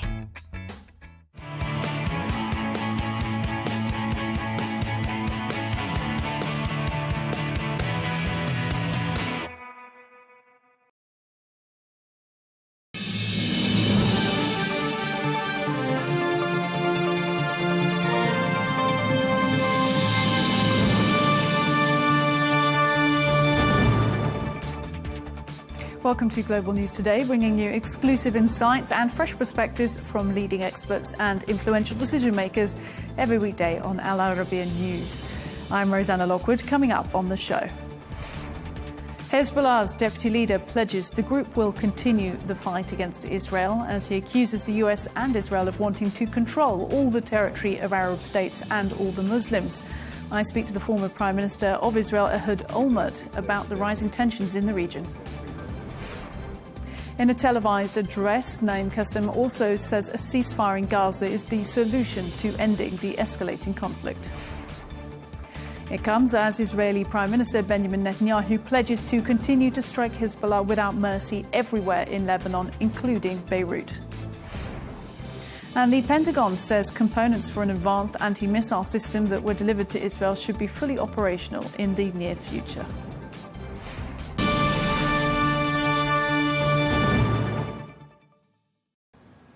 Welcome. Well, we start with Lebanon, where Hezbollah's deputy leader, Naim Qassem, pledged the group will continue its fight against Israel. In the address, Hezbollah's Naim Qassem accused the US and Israel of wanting to control all the territory of Arab states and all the Muslims, but added a ceasefire in Gaza is the solution to ending the escalating conflict. بما أن العدو الإسرائيلي استهدف Since the Israeli enemy targeted all of Lebanon, we have the right from a defensive position to target any point in the Israeli enemy's entity, whether in the center, the north, or the south. We will choose the point that we see as appropriate. I say to the Israeli Home Front Command, the solution is a ceasefire. We are not speaking from a position of weakness. If the Israelis do not want it, we will continue.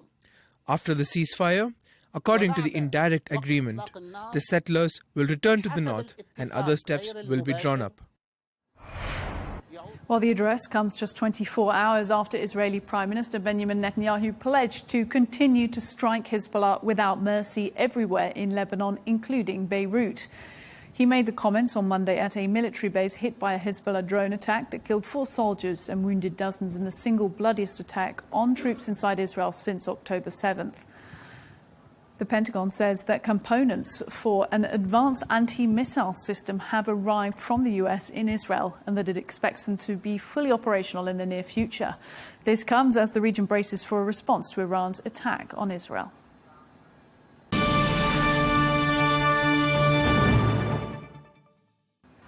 Well, for reaction to this, I'm now joined by the former Prime Minister of Israel, Ehud Olmert. Sir, thank you for making time to speak to us again. And last time we spoke, you and I, you called Netanyahu's war on Hamas a total failure. Since then, another front, if you like, has opened up from Israel into Lebanon with military action over Lebanon. Where are your thoughts on things now? Well, Rosanna, I'm very happy to speak with you again. I'm not certain that I call the war against Hamas as a total failure. I said actually then, and I think now, that we have achieved what we set for in the first place, which is to try and break down the Hamas military capacity. And at this time, what we need is to end the war in order to bring back all the hostages. This is what we need to do. And this is what I think is the first priority of Israel.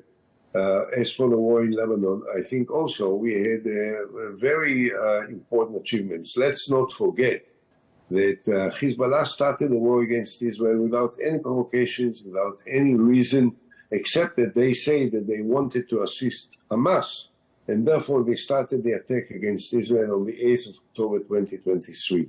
I think that today already Hezbollah has learned something about the pains of the war against Israel. I can't say that Nasrallah can understand it because he's no more with us. But had he been smarter, he wouldn't have started it. As he wouldn't have started the war in 2006, as he himself said then, after the war, that had he known of what the Israeli reaction will be, he would have never started it. So right now, what we have is the war in Gaza should be stopped right now, and the return of the hostages should be accomplished. In the north, I think that we should not further the ground operation because we need to reach an agreement between Israel and Lebanon so that the war will end diplomatically. The way to do it is to proceed with an understanding about the outstanding disputes we have with Lebanon about the borderline and the Sheba farms. This is something that I think can be reached. The Americans and the French are making exceptional efforts in order to bring an understanding about it. And I think that if the Lebanese government and Israel will reach an understanding about these outstanding issues, then we can disarm Hezbollah and move them away across the Litani River line, which will allow Israel to bring back the Israelis, 80,000 Israelis, which are now away from their homes, back to where they live.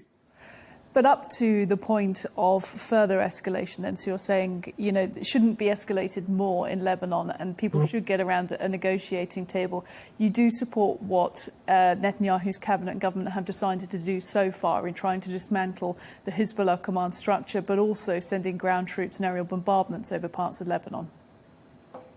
Look, I don't support the Israeli government, period, okay?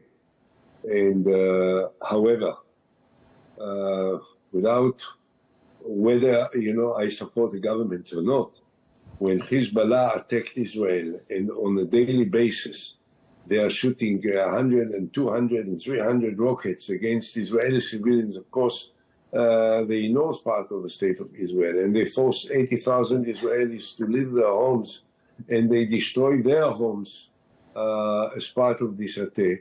Israel has to respond, and Israel responded and in a very effective manner. And this was inevitable. But I don't want to expand this.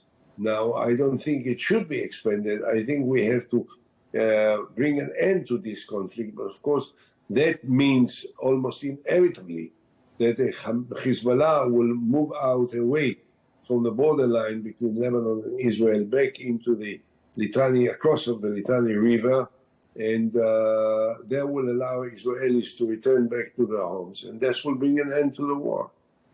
Would you have done something similar? Had I been Prime Minister now, I definitely would do it. In 2006, we didn't need to do it because Hezbollah was anxious to leave the south immediately after the ceasefire, and they did it for a few years. They didn't dare then fight with Israel because they were devastated by the Israeli responses. By the way, Nasrallah said at that time on the Lebanese television, he said, had he known before the Israeli reaction what it would be, he would have never started with the abduction of Israeli soldiers and the ambushing of Israeli vehicles that caused the confrontation in 2006. So I thought that as a result of what happened in 2006, that Hezbollah would have learned something.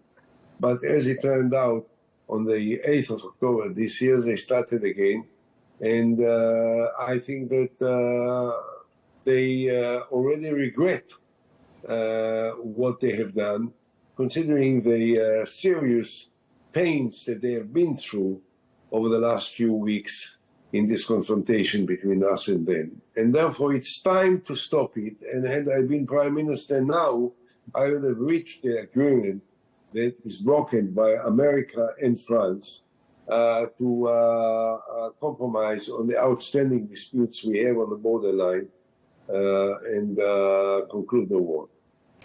In terms of, you mentioned previously the government of Lebanon, and obviously that's fractured and complicated at the moment. They've got a caretaker prime minister. Reportedly, the US has tried to urge the election of the president in Lebanon. Do you think the election of a president in Lebanon would help at the moment in terms of diplomacy? I hope so. You know, it's very hard. You know, the problem is that all of us are, you know, each one of us is trying to cope with the difficulties and complexities of the political system in his own country, and then he has to address himself to the complexities of politics in the neighboring country, and then in America, and then in perhaps other places. You know, I hope that the election of president, of a firm, strong leader that will take charge of Lebanon is very important. And I hope that a leader of this caliber will be elected. Let's talk about the might of Israel. You were talking there, the sort of reminder to Hezbollah, and they seem to forget, as you're saying, cyclically, just how powerful Israel can be in terms of the way it can respond to attacks. And there are concerns for those inside Israel at the moment that the missile defense system is running out of steam. The Pentagon saying today that advanced anti-missile systems are being sent by the US to begin arriving in Israel, but some military experts are saying that Israel's anti-missile systems are stretched at the moment. There's a shortage of interceptor missiles. The US can't continue supplying the Ukraine and Israel at the same rate, people are saying. Is that a concern to people in Israel at the moment, that the missile defense system isn't as strong as it normally is? Look, I think there is a gross exaggeration about the difficulties in the Israeli defense system. I think the Israeli defense system, anti-missile system, has been exemplary, has been exceptionally successful. Let's face it. I mean, there was not any precedent, by the way, not even in the war between Russia and Ukraine, that in one shot, the 200 ballistic missiles were fired. Ballistic missiles with 1,000 kilos warheads for each were shot at one country, as was the case with Israel. So, of course, there may have been few missiles that hit the targets without any major or significant damage, neither to man's life or to a human's life or to any of the facilities. So, but we definitely need assistance. America assisted us in the first place, together with Great Britain and France and other countries. And this is also quite expected. But I think that altogether there was approximately 500 missiles, cruise missiles, ballistic missiles, drones that were shot at in two different periods successively against Israel, and not one person was hit and killed. That doesn't prove that Israel air defense system is not operating successfully. However, we definitely need help. We definitely need more support. Our resources are not unlimited, and it costs billions and billions of dollars. And thank God we have America that support us and provide us with the facilities. But even without this, Israel would have been in a good position to defend itself. With this, it's easier and it's cheaper, and these both are very significant for us. In terms of the US assistance, I'll come back to that, but you mentioned two other countries there, the UK and France, both of whom have had... the support doesn't seem quite as steady and firm as it is from the US. There have been comments from French President Emmanuel Macron in recent months. And then in the UK today, news that the former UK Foreign Secretary, David Cameron, who was previously Prime Minister, he's been talking about the fact that he was working on a plan to sanction two Israeli ministers, Bezalel Smotrich and Itamar Ben-Gvir, until there was a change of government in the UK. So that's going to put pressure on the current UK Foreign Secretary to maybe follow suit. Does that say to you that you're not getting as much support from the UK as you normally would? I don't think that Ben-Gvir and Smotrich is a measure of the attitude towards the people of Israel and the state of Israel. As far as I'm concerned, I know David Cameron very well. And I think that he's a friend of Israel, and I think that the UK is a great friend of Israel. And I can understand why they can't tolerate Ben-Gvir and Smotrich and what they represent, because I don't need to be British not to like them and not to support them. So let's draw a distinction, which is, I think, quite obvious. Great Britain and President Macron are great friends of the state of Israel and the people of Israel. They are unhappy with certain expressions of the Israeli political system, particularly those that are made by Ben-Gvir and Smotrich and the Messianic groups, which are extremely right-wing, intolerant, and very provocative and very aggressive. And they express, as friends of the state of Israel, as friends of the people of Israel, their desire that these elements will not represent the state of Israel and the government of Israel. And I completely subscribe to this attitude, and therefore I have no complaints against David Cameron or President Macron for saying this. And I can understand that. In terms of returning to the US support for Israel, we're going to see these THAAD anti-missile systems, and also there's discussion. We're actually running a story on the Al Arabiya website today, a military expert saying that US troops in Israel, whether or not that's a likelihood in coming days or weeks, that would change Iran's risk calculation, troops and the presence of the THAAD anti-missile system. Do you think that's a possibility, and do you agree that Iran would change their approach accordingly? Well, I find it rather difficult to read all the peculiarities, I'd say, of the Iranians. What are they up for? But one thing becomes clear, and perhaps this is an important dimension that needs to be taken care of. If Iran is going to seriously engage in a military confrontation with Israel, they may find out that they face not only Israel, but they face the United States of America and maybe also the American friends and the Israeli friends like Great Britain, France, and Germany. So this may have an important contribution to somehow relax the situation rather than provoke it. What it means in terms of Israel, that American soldiers will be stationed here to take part in the defense of the state of Israel, this is new. It has never happened before. But the whole setup has never been before, with Israel fighting in so many different fronts at the same time and for such a long time. And I think that this is significant. I think what it proves is that Israel needs its friends.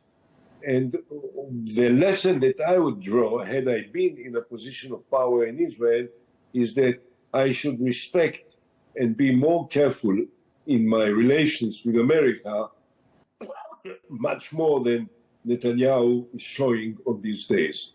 If you need a moment. But let's talk about Israel's anticipated still retaliation against Iran in any substantive way for the missile strikes, the huge missile barrage from Iran onto Israel a few days ago. And when questioned about it, the defense minister, the military in Israel just sort of saying, well, it will happen and, you know, Iran will get a surprise. And we've shown our might so far. We've shown our intelligence capabilities. We've shown our military might. Everyone is asking, what will it be like and when will it happen? I don't expect you to tell me that. I don't expect you know. Perhaps you do. But in terms of what you might expect to happen of that return retaliation from Israel to Iran, what do you think it could be? I hope that it will be measured, that it will be calculated, that it will not be provocative to the degree that it will force the Iranians to expand the military confrontation with Israel much more than it has already been. In other words, I think that we should listen to the advice of America about what not to attack. And I think that there is, you know, there are so many speeches and so many statements and such rhetoric which is part of the present atmosphere that, you know, is not always very helpful. I would advise the Israeli government to do what needs to be done. Definitely, Iran needs to be punished. No one can attack another country with 200 ballistic missiles and expect not to be to have to face a counterattack. But we don't need to talk too much. We need to do what needs to be done, and we have to be very careful in doing it in such a way that it will not justify, from the point of view of Iran, expanding dramatically the military confrontation. We are not up for it. They are not up for it. It is not their interest. It is not our interest. And we hope that they will understand it. But definitely there will be an Israeli attack, and I hope that it will be very accurate, very effective, and very thoughtful. Elsewhere in the show, we're going to be speaking to voices from inside Gaza about the situation there, particularly in the north around Jabalia, where Israel's military have given orders for people there to leave and move south, evacuation almost orders for around 400,000 people is estimated. We'll be going into that with those guests, but I want to talk to you about what Israel's been doing in Gaza over the last week, because there's been pictures and video from a strike on a hospital around a tent that shocked people around the world, people burning in flames, and then actually an article by the New York Times overnight as well, saying that an investigation they've done has shown that Israeli soldiers use Palestinians as human shields. In terms of the way that the Israeli military is being perceived for its actions in Gaza, there's been a lot over the last year, but those two events seem pretty critical. Your thoughts and how this is changing or not changing, this is the way this is impacting the world view of Israel? Look, I must say that I'm not certain that all that is published in the magazines on a daily basis about what happens in Gaza is necessarily accurate to the dot. I don't know that we use Palestinians as a human shield. I know that Hamas has been using their own people as a human shield in all of their aggressive attacks against the state of Israel from day one. But in any event, I'm sure that you are aware that I said already 8 months ago, perhaps even more, that we should stop the war in Gaza. So that is a general answer, but I guess it answers all the different aspects of your question. I think that we have reached the point where a further military operation in Gaza is not helpful to achieve any of the important interests of the state of Israel. We have broken down the military capacity of Hamas. We have destroyed most of the tunnels. We have destroyed most of their weapons. They hardly have any more rockets that they can shoot at Israel in comparison to what they did at the beginning when they were shooting 2,000, 3,000 a day.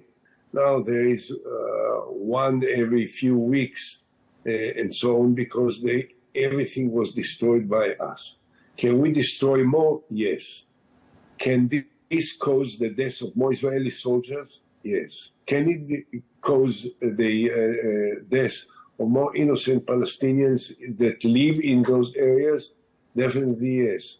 Can it expand and increase the humanitarian crisis in Gaza also?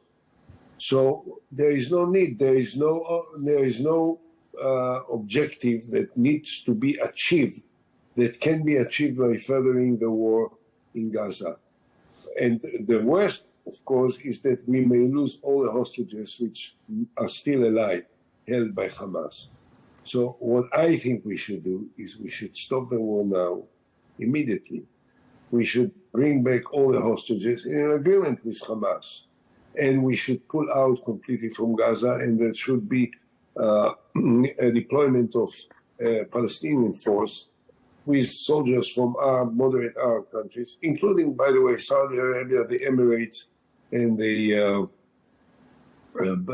Egypt and Bahrain, that will take place instead of Israel in order to prevent the return of Hamas into any dominant position in Gaza.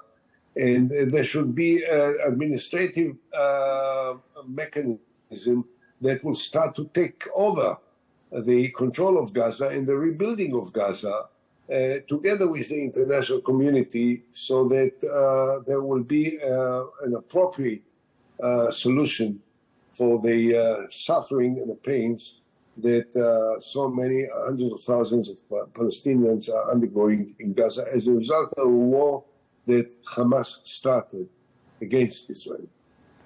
I will agree with you that your position, your personal position and your political position has been clear on this, on Gaza, all the previous times we've spoken, and you've been very public about that. So it's clearly different from that of the current government, of which of course you're the opposition. But what do you think the current government is doing in northern Gaza right now? Because clearly they're planning something quite big or protracted.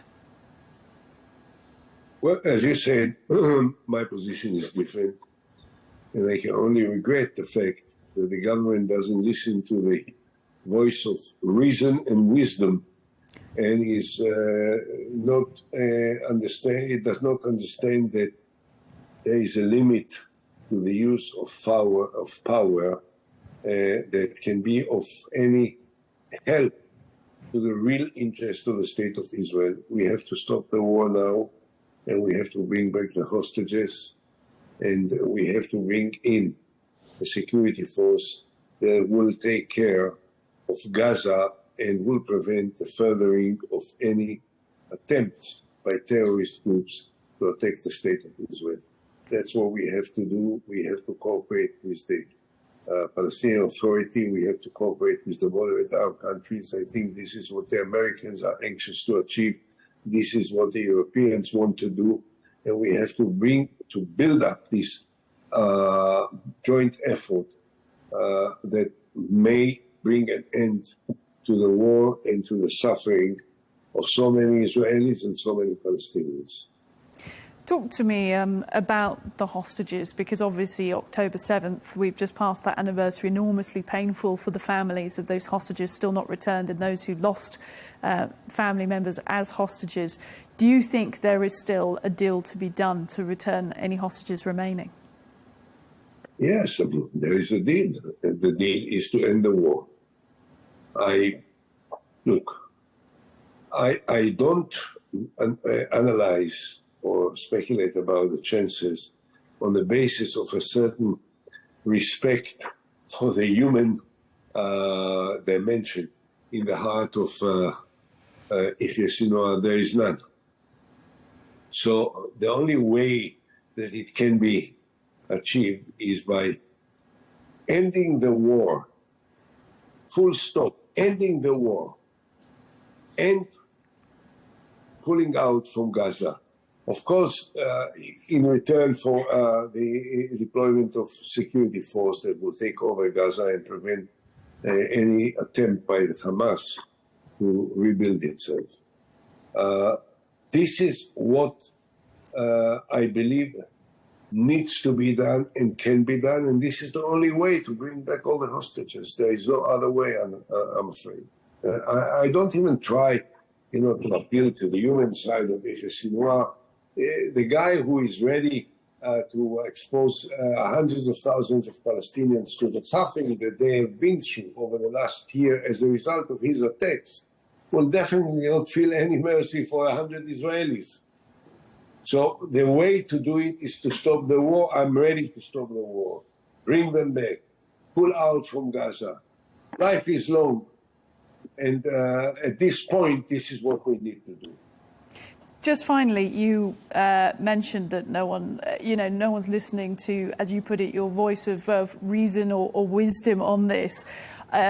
Is anybody listening? I don't mean that in a rude way, but is anybody listening to you at the moment? Do you think you've got an audience? Do you think you can apply pressure to the current government? Do you feel any public support? Look, no one in the government listens to me. That I can guarantee you. I think that what I say, what I speak, the voice that I raise is listened to by millions of Israelis. I don't know to measure the numbers, but I believe that what I'm doing represents a large part of the Israeli population which is anxious to end this suffering of all those who suffer and to bring an end to the fighting and to start a process of healing the Israeli society, which is a very difficult, painful, and demanding process, but it has to be done. And therefore, I think that, as I said, I think that I do not speak for the government.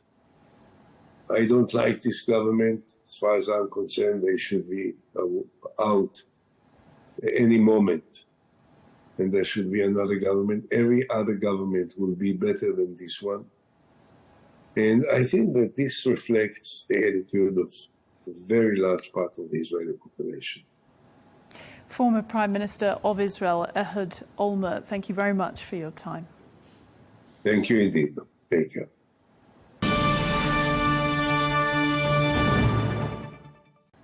Well, the UN Security Council has said its forces in Lebanon must be protected after it announced yesterday UN peacekeepers will remain in their positions in southern Lebanon despite the threat of Israeli attacks.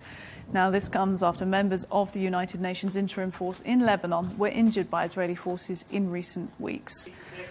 For more on this story and the wider UN story, I'm joined now by the former president of the United Nations General Assembly, Mergens Luktoft. Sir, thank you for making time. And let's begin with the issue of the UNIFIL peacekeepers in southern Lebanon. How big of an issue do you think this is? Of course, Israel has tried to play it down, but at the same time has asked that those peacekeepers move out of southern Lebanon. What do you think is going on here? I think it's totally unacceptable for the international community if Israel should be able to kick around with US peacekeepers. Of course, it's a very delicate situation, but it must be up to the United Nations and United Nations leadership alone to decide about the position of the peacekeepers. Do you think that Israel will respect that position, given their relationship with the UN in the recent weeks?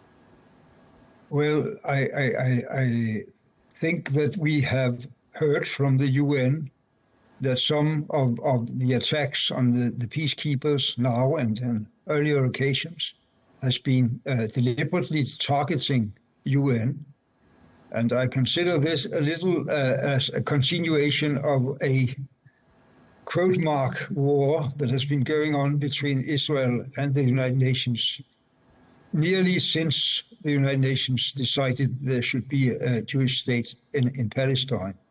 Because you have seen a number of resolutions overruled by Israel without consequences, especially the occupation of the occupied territories being colonized by 700,000 Israeli citizens since 1967. And you have seen a constant conflict about the role of UNRWA, the United Nations Organization for Palestine Refugees, which has played a crucial role in maintaining the livelihood, very extremely poor often, but the livelihood, education, health services for the Palestinians in Gaza and elsewhere in the area. Because there has been this Israeli opinion that UNRWA was maintaining not only the lives of many Palestinians, but also the identity and the call for a Palestinian state as part of the two-state solution. That has certainly not been the opinion of this present Israeli government. So there's been a lot of conflict all over the years.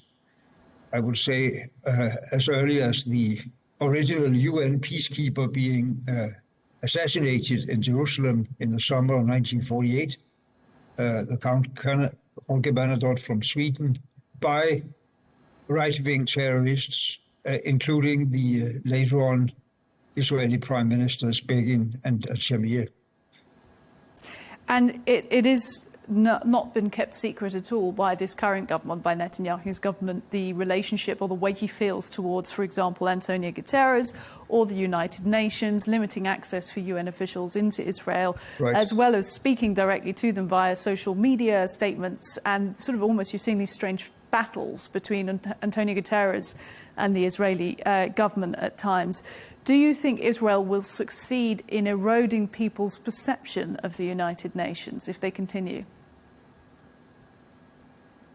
That could always be a fear, but I think that it's more reasonable to think that this trying to command around with the UN will further decrease the trustworthy of Israeli policy. And there is, I know from my presence as President of the General Assembly, Palestine is very high on the agenda for the huge majority of member states in what we call the Global South. Palestine is very high on the agenda because Israel is one of the few nations defined in a way by the United Nations, but having been in conflict with the United Nations over the expulsion of Palestinians from Palestine, from what became Israel, and the occupation since 1967, and the new colonization on the West Bank and in East Jerusalem. So there's been a conflict all along, in one way or another. And now it's a very high point of conflict, both because of the situation in Lebanon, but also because of the continuous and advancing Israeli attacks on UNRWA, which is the organization best fitted to help the totally dislocated and exhausted people in the Gaza Strip. And you have seen a shutdown of activities for the UN also inside Israel, and as you mentioned, the ban of the Secretary General visiting Israel. I think that's something probably unknown until now from any member state of the United Nations. And despite all of that, of course, Benjamin Netanyahu did go to the United Nations General Assembly recently, UNGA, in New York, of which you were, of course, former president of a few years ago. And when he was speaking, he used it as a sort of an address point to speak to the rest of the world, basically, and put Israel's position out. Several people in UNGA walked out whilst he was speaking, it must be noted. But tell me what you thought of his visit to UNGA when you saw it. I have not been present when he was in the General Assembly Hall, but I know that a lot of people left the hall when he was there last time. But what scares me is that a person who's at least accused for war crimes in Gaza, and there's been called for an arrest warrant from the International Criminal Court. He was received not in the United Nations hall with applause, but in the Congress of the United States this summer. That shows us something of the problem of getting an international action to stop the present wars in the Middle East. I mean, you're very clear now in your position, it seems, on Israel and the actions it's conducting. I'm sure at the time when you were president of the United Nations General Assembly, you had to keep more of a neutral, I imagine, role, more sort of removed from your personal view. But back then, even in 2014, you said in an interview, the present Israeli government has no intention to contribute to the formation of a sovereign Palestine or Palestinian state. Have you seen any changes in the past decade or so that have made you change your opinion of Israel, or have you become more cemented in your views? My view is that we never saw a government in Israel as extreme right-wing expansionist as we see now. The people, including people who have expressed the view that the best solution of the problems in Palestine would be that the Palestinians left the country or was expelled from the country, both in Gaza and the West Bank. And we have seen an escalation, not only the total destruction of society in Gaza and the loss of human lives, loss of human lives, but also the expansion of colonializers, settlers, in violent way on the West Bank. So what has been for all the past 76 years, the United Nations position that there is only one final settlement, and that is the establishment of two sovereign states in what was historic Palestine, has been the fundament for that has been continuously eroded, with Gaza now being a ruin, totally ruined infrastructure and dislocated population, and a West Bank which has been colonized in a way that you can only resemble it with a Swiss cheese, with some few holes of Palestine cities and settlements. To your earlier point of your concern that Israel does still get access onto the world stage and has international support, of course, allies, huge allies, the United States being its biggest, its funder, it's donating military equipment to Israel. Do you think that will change at any point? Do you think we've got an election coming up in the United States? If Kamala Harris or Donald Trump takes the presidency, can you see a change in approach towards Israel, or will the support become more? I think it's fair to say that behind the scenes, it's the present president of the United States has been very concerned about the continuous escalation of Israeli warfare, and has defined, with the support of a unanimous Security Council, an armistice plan which was rejected by Netanyahu and his government. And it has been a little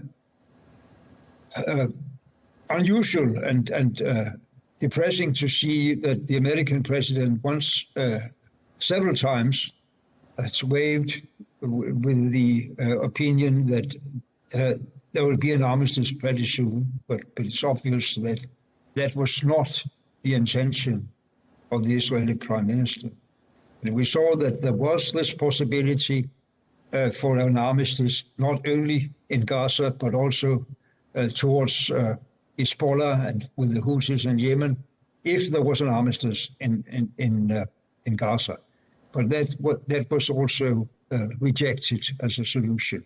And now we have this very destructive war going on all over Lebanon, and a very weak, very vulnerable society already before this war started, and now being torn apart.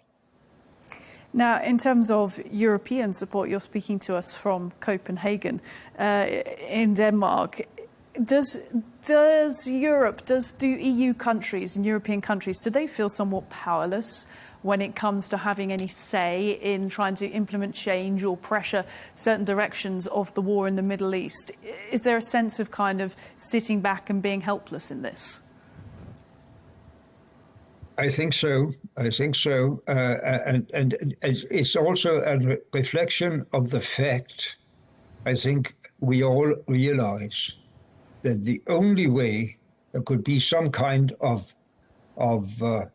softening of the situation, for some kind of movement over a long period of time towards a two-state solution, in spite of the conditions being worse than ever, is that the United States would put the necessary pressure for ending the hostilities in the region.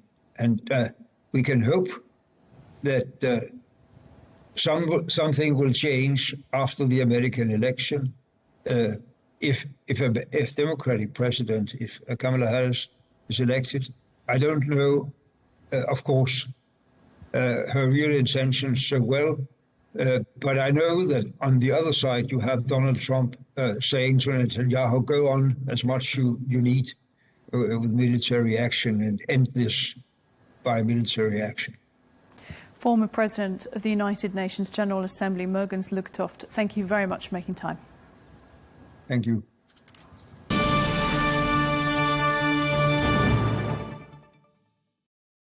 To Gaza now, where Israeli military strikes have killed at least 45 Palestinians across the Gaza Strip in the past 24 hours, as forces intensified operations around Jabalia in the north. According to Palestinian health officials, at least 11 people were killed by Israeli fire near Al-Fallujah in Jabalia, the largest of Gaza's 8 refugee camps.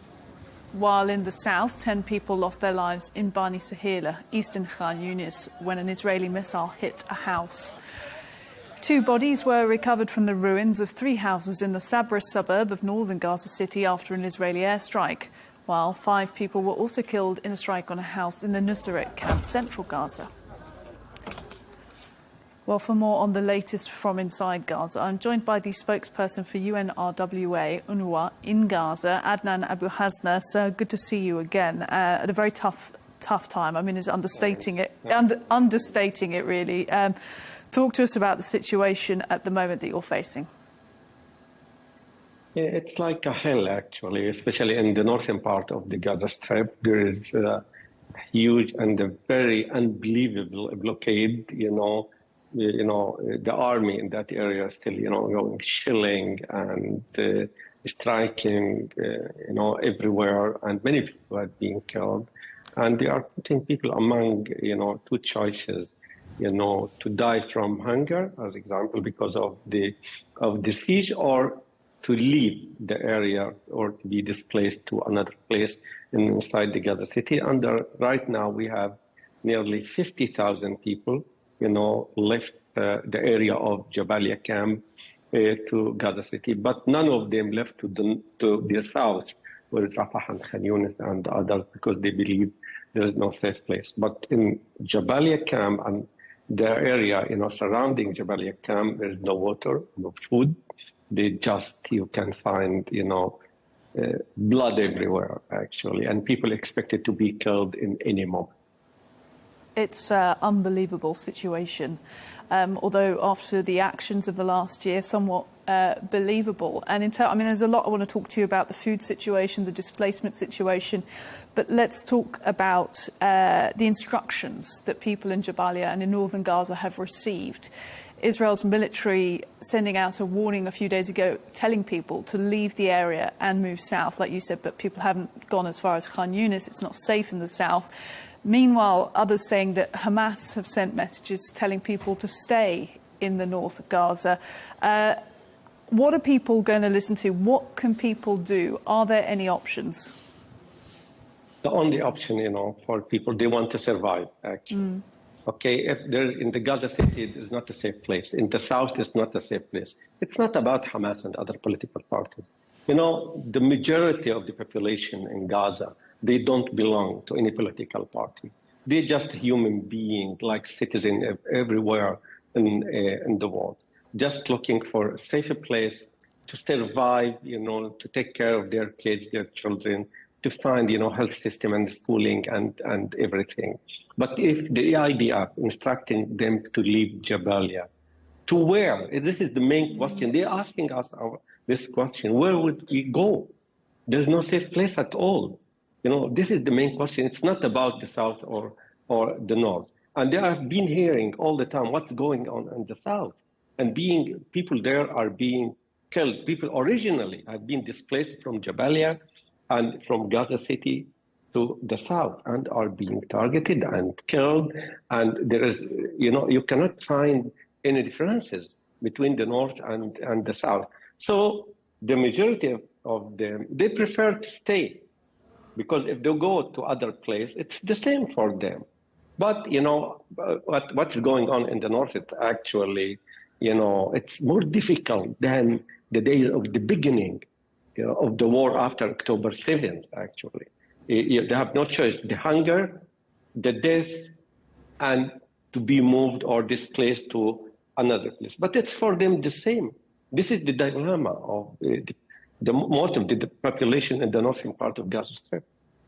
Let's talk about the hunger, because as you said there, it's been an issue, of course, since everything post-October 7th, but increasingly it seems part of the military strategy and also something that the UN is having to contend with. Today, the UN humanitarian workers saying they're hoping more than 30 lorries of food aid will enter northern Gaza today. And this is the first time they managed to get anything in more than 2 weeks. The bakeries are shut, wells are unusable as well. Talk to us about the actual situation regarding food and water. There is no food at all in the northern part of Gaza City. They allowed some merchants to get, food into the northern part. If you look at, the prices of the goods that have been, allowed into Gaza Strip, if you can look at, the price of 1 kilo of tomatoes, as example, it's $100. Who can pay for that? People, they are very poor, very marginalized, in the northern part of Gaza Strip, so they cannot buy. So the majority of them, we are talking about more than 400,000. The majority of them depending on food aid from UNRWA and other UN organizations. What if it is, we have no, critical information or official, information about the 30 trucks right now. But what does it mean, 30 trucks, 400,000 people? Okay, we need, to open all, the terminals or the crossing points between Gaza and Israel. We have 6, crossing points, and they can get 1,000 trucks if there is a political will into Gaza Strip in 5 hours.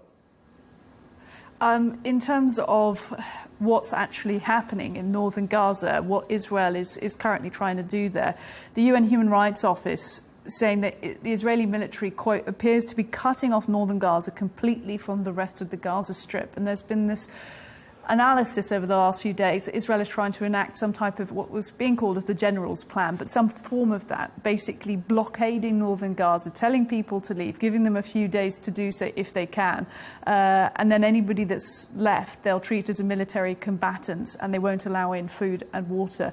Do you think that that's what's happening?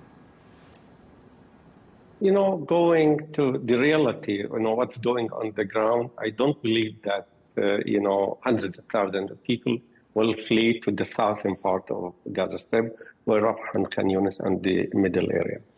We just, looking, what's going on around us, now that they are kicking, hundreds of thousands of people, being displaced 10 times, 11 times, 15 times. But if they really, we have been hearing about the generals, plan, as they call it, to evacuate the northern part and to annex it. But what would happen, to 400,000 people who right now rejected, the majority of them to leave their homes or to leave, in the camps or in Gaza City itself. You can talk. I cannot comment on the plans that the IDF, had or these guys have in mind, but I'm looking what's going on. There is a hunger, there is a death, there is all bad things on the world. The wars of the humanitarian, situation all over the world. Yes, it's there in the northern part of the Gaza Strip. But as a result or a consequences of that, we don't see, huge displacement of people or, people want to leave this area despite all the horror and the difficulties they faced. As you were speaking there, so we were showing pictures of children receiving their polio vaccinations, which of course the World Health Organization has been working hard to gain access to the Gaza Strip and stop the spread of polio. And despite attacks on hospitals and medical facilities in the past few days, they've actually been successful in administering those polio vaccines today. How much of a difference will that make? Look, in the southern part of Gaza Strip, we succeeded in getting, 93,000 kids, being vaccinated in the first day. Today, the number will increase.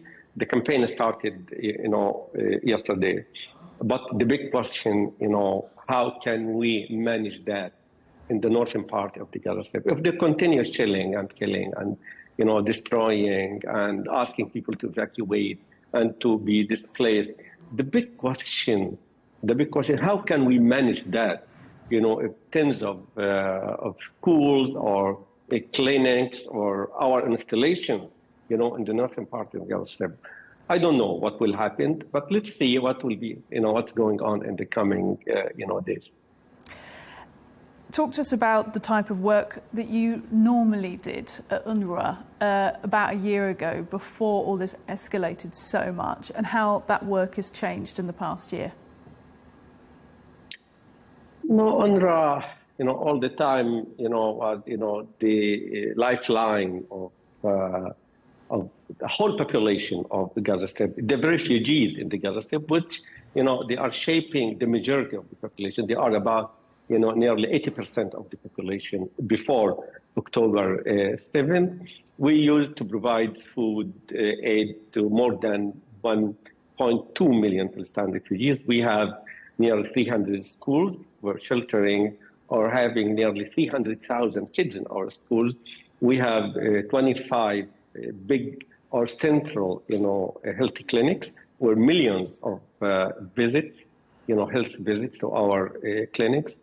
We now we are, we feel that we are responsible not only for refugees, but to the whole population. Now 2.3 million, Palestinians in the Gaza Strip, they are depending on our aid, on food, and our health system, which is still functioning. We have right now, 10 big, health clinics and nearly 100 mobile clinics that, tens of thousands of Palestinians are being treated on daily basis. We are responsible of, distributing, food aid to hundreds of thousands of Palestinians in our shelters and people who are, around our shelters, living, beside our shelters, distributing fuel to NGOs, other UN organizations. Logistically, we are able, to continue working, but the lack of everything, lack of food, lack of medical supplies, lack of fuel, actually pushing the whole humanitarian, work, there is a danger, of collapsing. So do you need to see continued commitments of aid from large countries, not only in the region, but from around the world? Yes, of course, because, if UNRWA stops 24 hours, it means we are executing the place with its people. If people depending on us, 100%, in the Gaza Strip. If we stop providing food, you will see what's going on in the north and the south. Now, people are crying, screaming, and because we are only getting 10% of the aid, of the necessary aid into the Gaza Strip. We are getting only 60 food trucks per day. But before October 7th, we used to get 600 food trucks. So it's, for them, UNRWA is the hope. And if they hear, all the time about the deficit on UNRWA's, budget, lots of panic, lots of fear, because they consider UNRWA as the representative of the international community, the representative of the international will to help the Palestinians and, to get, stability in the region and so many things. I understand that you are not in a position to speak politically, it's not your role, but I just want to ask you about something that's still, the world is still talking about, these pictures from the Israeli airstrike on a hospital area and tents on Sunday night. The videos and pictures that came out of that have shocked and horrified so many people around the world. They continue to be shared widely. Do you think that will change anything, people's shock and alarm? I hope so. I hope so, because who paid and still paying the price in the Gaza Strip, they are the innocent. Most of those who have been killed, we are talking about 70% of those who have been killed, they are children and women. And the international community, after, the ceasefire, they will be surprised also that there are many thousands of people have been, died. Not only we are not talking about being killed, because Palestinians used to report about those who had been killed by, during the shelling and the fighting, and so many things. But those who died because of the lack of medicine, the lack of people who are suffering from cancer or kidneys, failure, and from asthma and heart attacks, you have thousands of people, died because of the lack of food, of hunger, they are ill. You cannot treat them. So the number of people who had been killed and died will be shocking to everybody. Just finally, while we've got you, I understand, obviously you're not in Lebanon, you're in Gaza, but of your UN colleagues, the news of UN peacekeepers, UNIFIL in the southern Lebanon region over the last few days, being caught in crossfire and being injured, and potentially allegations of attacks on their positions, and that Israel might be trying to push them out of southern Lebanon. What did you think when you heard that news? Look, we believe that it seems that the UN, the UN in general is becoming a target. Look what's going on with UNRWA, with UNIFIL, how they are treating, the SD, Mr. Guterres. He's a person non grata, he's not allowed to visit Palestine and Israel. What's going on with the Commissioner General of UNRWA, Mr. Philip Lazzarini, not renewing his, visa, and, to visit, or its work, actually, he has his quarter in Jerusalem. They are not renewing his visa. So it becomes like a policy, and, and we feel like the UN is, is targeted. Even our colleagues in Gaza, they are afraid to put, the UN logo on their vests, because they're afraid to be targeted. This is, something is going on is very dangerous. It's not only targeting the UN as entirety, but they are targeting, the international values, what about Geneva Accord, what about the human rights, values. We feel that, everything is collapsing, unfortunately. Sir Adnan Abu Hasna, UNRWA spokesperson in Gaza, thank you very much for making time for us. Thank you.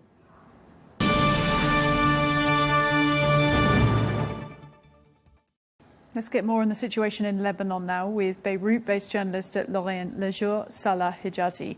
Thank you for making time to speak to us. And let's just get the latest with the situation in Lebanon today. I mean, talk to us about what it's like in Beirut at the moment. It's been we've had a few quiet days here in Beirut. It's been since Friday since we've had a strike against the capital or its suburbs, and this is actually more of a worrying situation than it is a reassuring one, because many people fear that it might be hiding something, or maybe that it is the quiet before the storm. Here in Beirut, most people would tell you they are very anxious about this situation. Outside of Beirut, strikes are continuing in the Bekaa and in the south. We've even seen strikes in the north, which is extremely rare. We've seen a strike against the region of Gharta, another in the region of Batroun. All of these strikes seem to be targeting displaced families that have left the south and that have settled in other places where they thought they would be safe. But in terms of the feeling that Hezbollah is trying to send messages in their statements, not only that they can attack Israel everywhere, but do you feel like Hezbollah Deputy Chief Naim Qassem in his statement was trying to suggest that there is some sort of diplomacy to be done? Definitely. He called directly on the Israelis, saying that the only solution was a ceasefire, which really shows that the party is interested in ending the war as soon as possible and in engaging in diplomacy. We've heard statements that Hezbollah had even accepted a ceasefire separate from Gaza before its Secretary General Hassan Nasrallah was assassinated on last month. So yeah, definitely Hezbollah is interested in diplomacy right now and has shown many signs that it is. But I think the Israelis are presented with an opportunity. They don't want to lose, to settle scores with Hezbollah and to strike really hard. So you think that Israel is just not open to that kind of dialogue at the moment? I think they would not agree to any kind of diplomatic arrangement except one that really requires enormous concessions from Hezbollah, including on its weapons, which is pretty unlikely right now. I think Hezbollah will fight until the end to maintain its weapons in Lebanon. Now, because the decision is also in the hands of Iran, not only in the hands of its local leadership here. Of course. Let's talk more about the situation in Lebanon for the people right now, because some 400,000, it's estimated by the UN, children displaced at the moment. And correct me if I'm wrong here, but around a quarter of Lebanon under some sort of displacement or evacuation order. Yes. Yes, it seems to be that one of the weapons that Israel is using to pressure Lebanon and Hezbollah to make more concessions is the displacement. As you said, 25% of towns in Lebanon have received evacuation statements.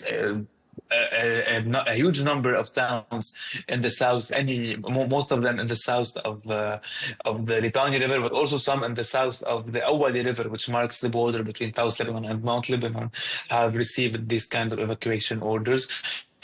We have probably more than a million people displaced right now, and several hundred thousand have crossed the borders to Syria. This has led to a humanitarian situation that is very difficult, especially since there's a lot of pressure on services in safer areas like Beirut, for example, the city itself, where many people have fled, but where access to housing, to public services has become extremely difficult as a result of the sudden influx of this massive population.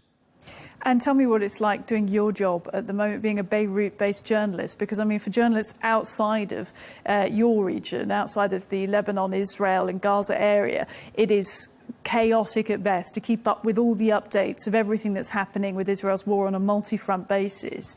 So for you being inside Beirut and trying to work as a journalist at the same time, what's it like? Oh, that's a very tough job, because, you know, on the one hand, we have the advantage of being close. We can monitor, we can see, we can hear the strikes. We know easily where they are. But on the other hand, it's difficult to dissociate. You know, it's difficult to not be at the same time a journalist and someone in Lebanon that is affected by these strikes. You know, and you see the destruction, you see the displacement, and it's really difficult to,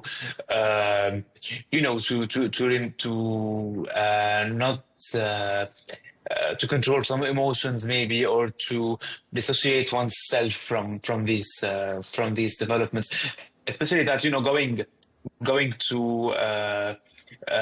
down to the streets can be dangerous sometimes. Being a journalist right now is a very risky job, because on the one hand, you might be hit by the strike. On the other hand, the popular base of Hezbollah, and especially in the areas that are being hit frequently, are being extremely anxious, and they are really looking at journalists in a way that is not really friendly, because they worry that some of them might be giving information, some of them might be taking pictures not for journalistic purposes, but to send them to the Israelis, for example. So we've seen a lot of journalists being, especially foreign journalists, being hit in areas around sites that were striked recently. So yeah, it's really not a tough job right now being it's really a tough job right now being a journalist here in Beirut. Well, we wish you all the best. We thank you for giving us your time. Beirut-based journalist at Arabiya English, Salah Hijazi. Thank you.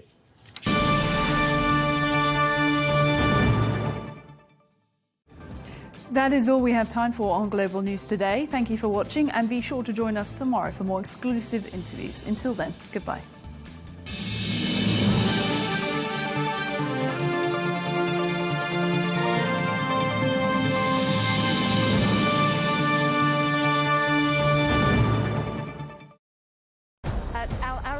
We go beyond the headlines. From the latest breaking news to in-depth coverage of global events. We're not bought or sold. Nobody owns us. The loss of life, the destruction of property. The conflicts are such a terrible thing. Context and analysis to help you see the full picture. The world is in a very dangerous place. Join us on Al Arabiya News. It's very impressive where knowledge meets perspective.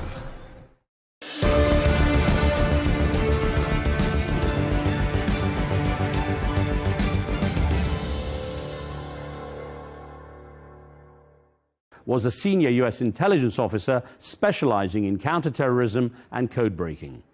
Malcolm Nance has studied and written about the goals of Vladimir Putin and the Russian intelligence network's effort to sow disinformation. And he recently served with the Ukrainian Foreign Legion, a group of international fighters supporting Ukrainian resistance to the Russian invasion.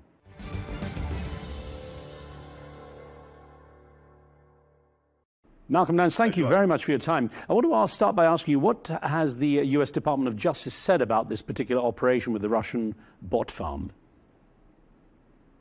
Well, for the most part, this is one of many different types of influence operations that have been carried out for over the last 8 years. It's just that now we've been able to determine and identify one specific one that was done with the assistance of law enforcement, and now that the Department of Justice can actually take action against. 99% of the time, we never find these farms. They work through a lot of cutouts. They work through a series of servers and the dark web. It's very unique that we, in fact, got to the point where you could actually make an indictment and come out against the people who could be identified enough to shut them down. That's interesting you say that, because there are obviously reports and a certain degree of speculation too, but who, in your opinion, would be involved in setting up such a plan, and who would sign off on it? Would President Putin be aware for sure? Well, you know, I've been tracking this for over 9 years now. Russia's influence operations started back in the early 2000s with a document called the Gerasimov Doctrine, who was the commander of the Russia's armed forces. And the Gerasimov Doctrine was to create an influence operation on such a massive scale that they could actually tilt the opinions of foreign populations. Vladimir Putin, ex-KGB officer, intelligence officer, signed off on this long ago. And what we called very early on the first web war, when Russia started carrying out operations against the nation state of Georgia, Estonia, Latvia, moved on to influencing elections in Ukraine and other places through these bot farms, really took off in 2015 with the attack on, the hacking of the Democratic National Committee headquarters in the United States, and then militarizing it by giving most of their operations to the Russian military intelligence, the GRU, and their special activities units, and then allowing Yevgeny Prigozhin to carry out a civilian activity known as the Internet Research Agency. This is an integral part of Russia's soft power now, and it appears to be successful in many places. I was going to say, apart from what is considered state-sponsored interference, how likely is it that individuals could act independently of any Russian government involvement? How often is that an issue? Is it something that would even be encouraged, perhaps, by the government? Well, it's always encouraged by them. In fact, the first web war, as we called it, started out with a situation that occurred in Estonia, where they removed a Russian military statue. As you know, that was a former occupied state from the Soviet Union, which had many Soviet statues there. When they removed that statue, individual actors in the Russian, cyber world started attacking Estonia. And this is where the Russian intelligence and diplomatic apparatus saw that they could harness the power of individuals, organize it, and turn it into a dagger, or more importantly, a tool to hack the mindset of a foreign population. So this has been going on for some time. Interestingly, it hasn't been as successful for Ukraine as it's been for the United States government, or when they tried to influence Brexit, the Scottish referendum, the referendum on Catalonia in Spain. Now, of course, there is the application within Russia itself, where people can be given some degree of confidence in their leader because of the information that's out there. It's used to kind of shape society. But I wonder, what would Russia at a government level hope to achieve by interfering with US elections? Well, they've already done it. And this is a component of the Gerasimov Doctrine. And if your watchers want to learn more about it, there's a document on the internet called the NATO Handbook on Russian influence operations. It's essentially how Russia attacks nations, changes the media environment, changes the information globosphere, so to speak, where you get information, then seeds it with disinformation, misinformation, lies, and allows individual players within those societies to pick up their disinformation, run with it, and then influence it. When Russia hacked the Democratic National Committee in 2015 and 2016, they did exactly what happened to, what Richard Nixon ordered with Watergate. They got dirt, they got information, and even if the information was benign, by stealing it, they could seed it with whatever they wanted. And they seeded the information sphere, so to speak, with the false accusation that they had 30,000 of Hillary Clinton's private internal emails. They didn't. But the conspiratorial information space believed it, and believed it right to the point that it came out of Donald Trump's mouth. Russia assisted the Trump campaign directly and indirectly and through information operations to make this conspiratorial tone against Hillary Clinton and got him elected. And that's what they really want, power and influence by corrupting our elections. Now, of course, social media has really had a big impact on how the information can be spread. How easily do you think people in the USA would be influenced by disinformation created in Russian bot farms? 9 years ago, I would have said it was very difficult, we're thoughtful, but now the information space has changed dramatically. And, I hesitate to use the word information space. It is actually a domain of information battlesphere, right? This is where there literally is a fight. We're using information to technically hack the mindset or the beliefs of your society. Look, the United States is very vulnerable. We have already seen with the rise of the MAGA sphere, right, the Make America Great campaign by Donald Trump. They believe any conspiracy that's put out there so long as it comes out of the mouth of Donald Trump. It is then captured and magnified by the Russian disinformation machine. Now we see China has been playing this game as well, not to mention their own people will disseminate anything. And this creates a giant avalanche of false information that no individual can check. And even if you try to use a governmental organization like, the National the National Cyber Infrastructure Agency, you can't. Laws allow freedom of speech. So speech has been weaponized and lies themselves can become, on the ground facts. They're Googleable. So this is the danger because fundamental documents like the Constitution of the United States or the Bill of Rights, if you get enough lies out there giving a false interpretation, you can change the mindset of, let's count by now, 74 million people that believe that the 2020 election was stolen. That's just a lie, but they believe it. Your experience, when it comes back to these bot farms and the disinformation that is really being pumped out there, how successful is the U.S. in defending against such attacks? Yeah, we're very poor.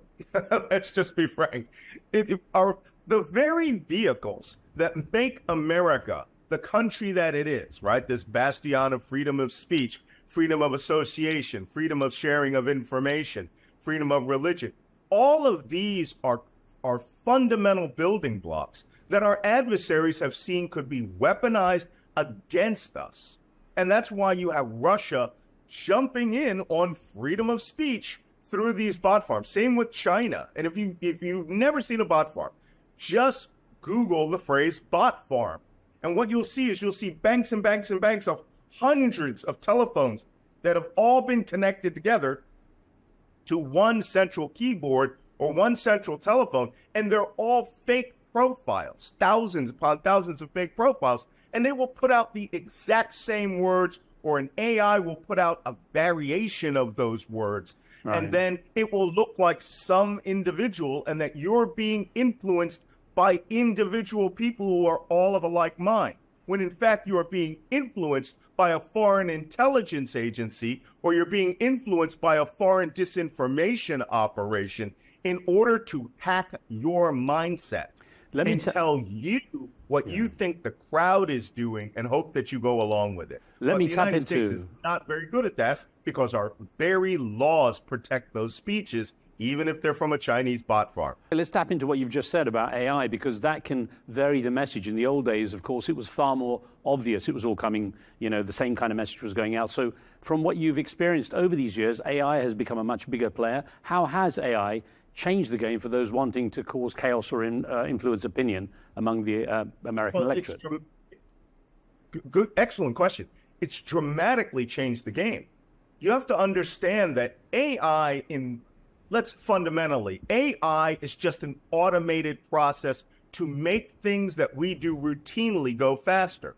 So like when you make that phone call and you want to pay a bill and it's asking you a series of obviously stated questions, it's just now in text, it's so good, you can virtually not tell it apart from another person unless you see the idiosyncrasies of speech or see some of the characteristics that show that you're speaking to AI. Many circumstances, you may think you're talking to an actual human or receiving a message from a human, but it is as fast as a billionth of a second.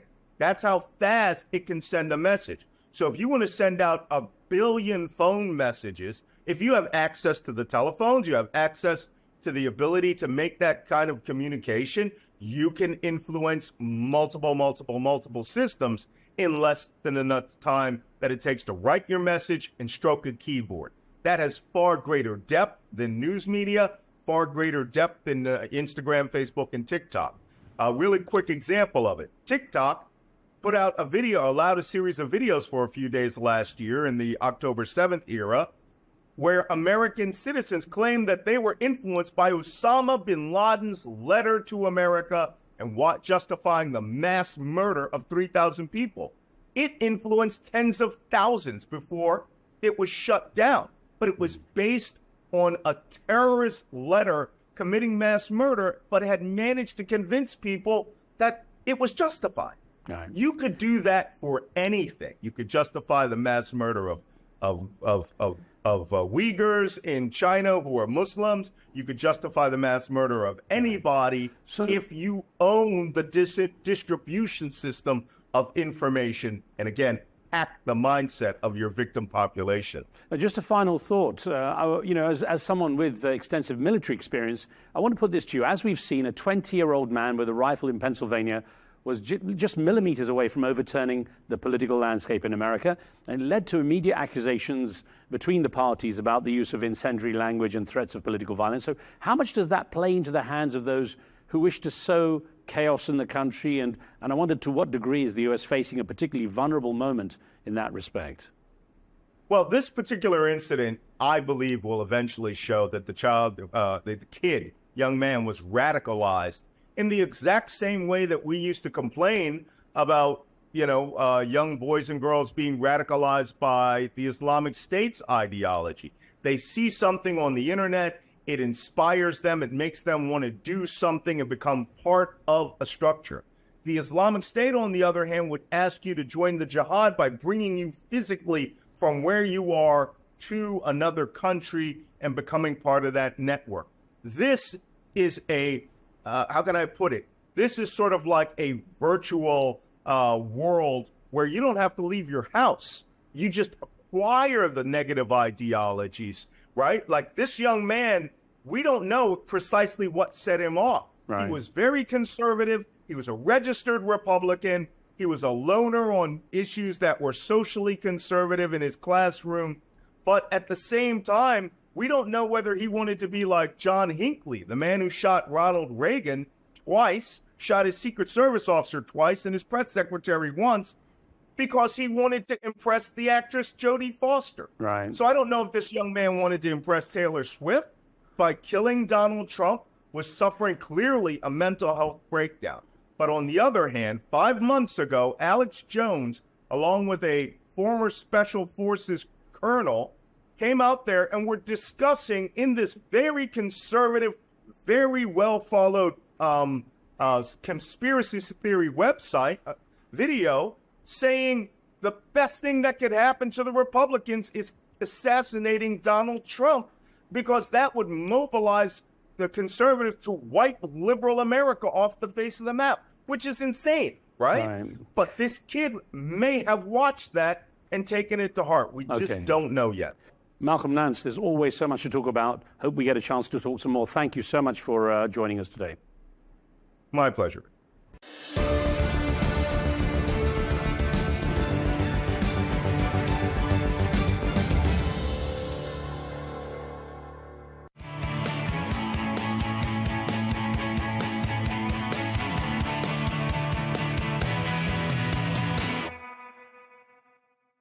Istanbul, definitely a glory of the world. Istanbul bridges two continents, marries civilizations that highlights the best of the Roman, Byzantine, and Ottoman empires. Take a look and see. Perhaps the most popular among tourists is taking the Bosphorus cruise in Istanbul. They say a trip to the city won't be complete without taking this route. It provides a majestic overview of the city, taking both European and Asian shores. You'll see century-old places and mansions to marvel at. There are also several options of cruises to take for your convenience. The Hagia Sophia is definitely a sight to see too. It's a splendid church-turned-mosque-turned-museum that's considered one of the world's greatest architectural treasures. Also head over to the Archaeology Museum in Istanbul. It is considered one of the city's hidden gems, displaying one of the world's richest collections of classical antiquities. Here, you'll find the marvelous sarcophagus of Alexander the Great, depicting important phases of his life, the blue-tiled Karaman Marab, the beautiful tiled pavilion, and the Treaty of Kadesh, which is known as the world's earliest surviving peace treaty. When it comes to shopping, Istanbul has its Grand Bazaar. You can go bargain hunting to your heart's delight. It is over 500 years old, but still one of the largest covered bazaars in the world. Locals visit the place every day to shop and bargain like pros. The Grand Bazaar is also known for its carpets, leather, ceramic, jewelry, plus souvenirs you can bring home. Not to be missed are the local markets that will allow you a taste of different cultures of continents. Turkey's kitchen is in fact known to be the richest of all. Their dishes are known to be made with only fresh produce. Plus, you can buy the ingredients firsthand at the local markets. Then, of course, you can't miss the Galata Tower. It is one other way to see the best of the city. You'll get a 360-degree panoramic view of Istanbul. Its very high tower also has a restaurant and cafe for you to dine in at the 9th floor. Feel free to enjoy the view and the food too. Definitely a great way to see, experience, and absorb the beauty that is Istanbul.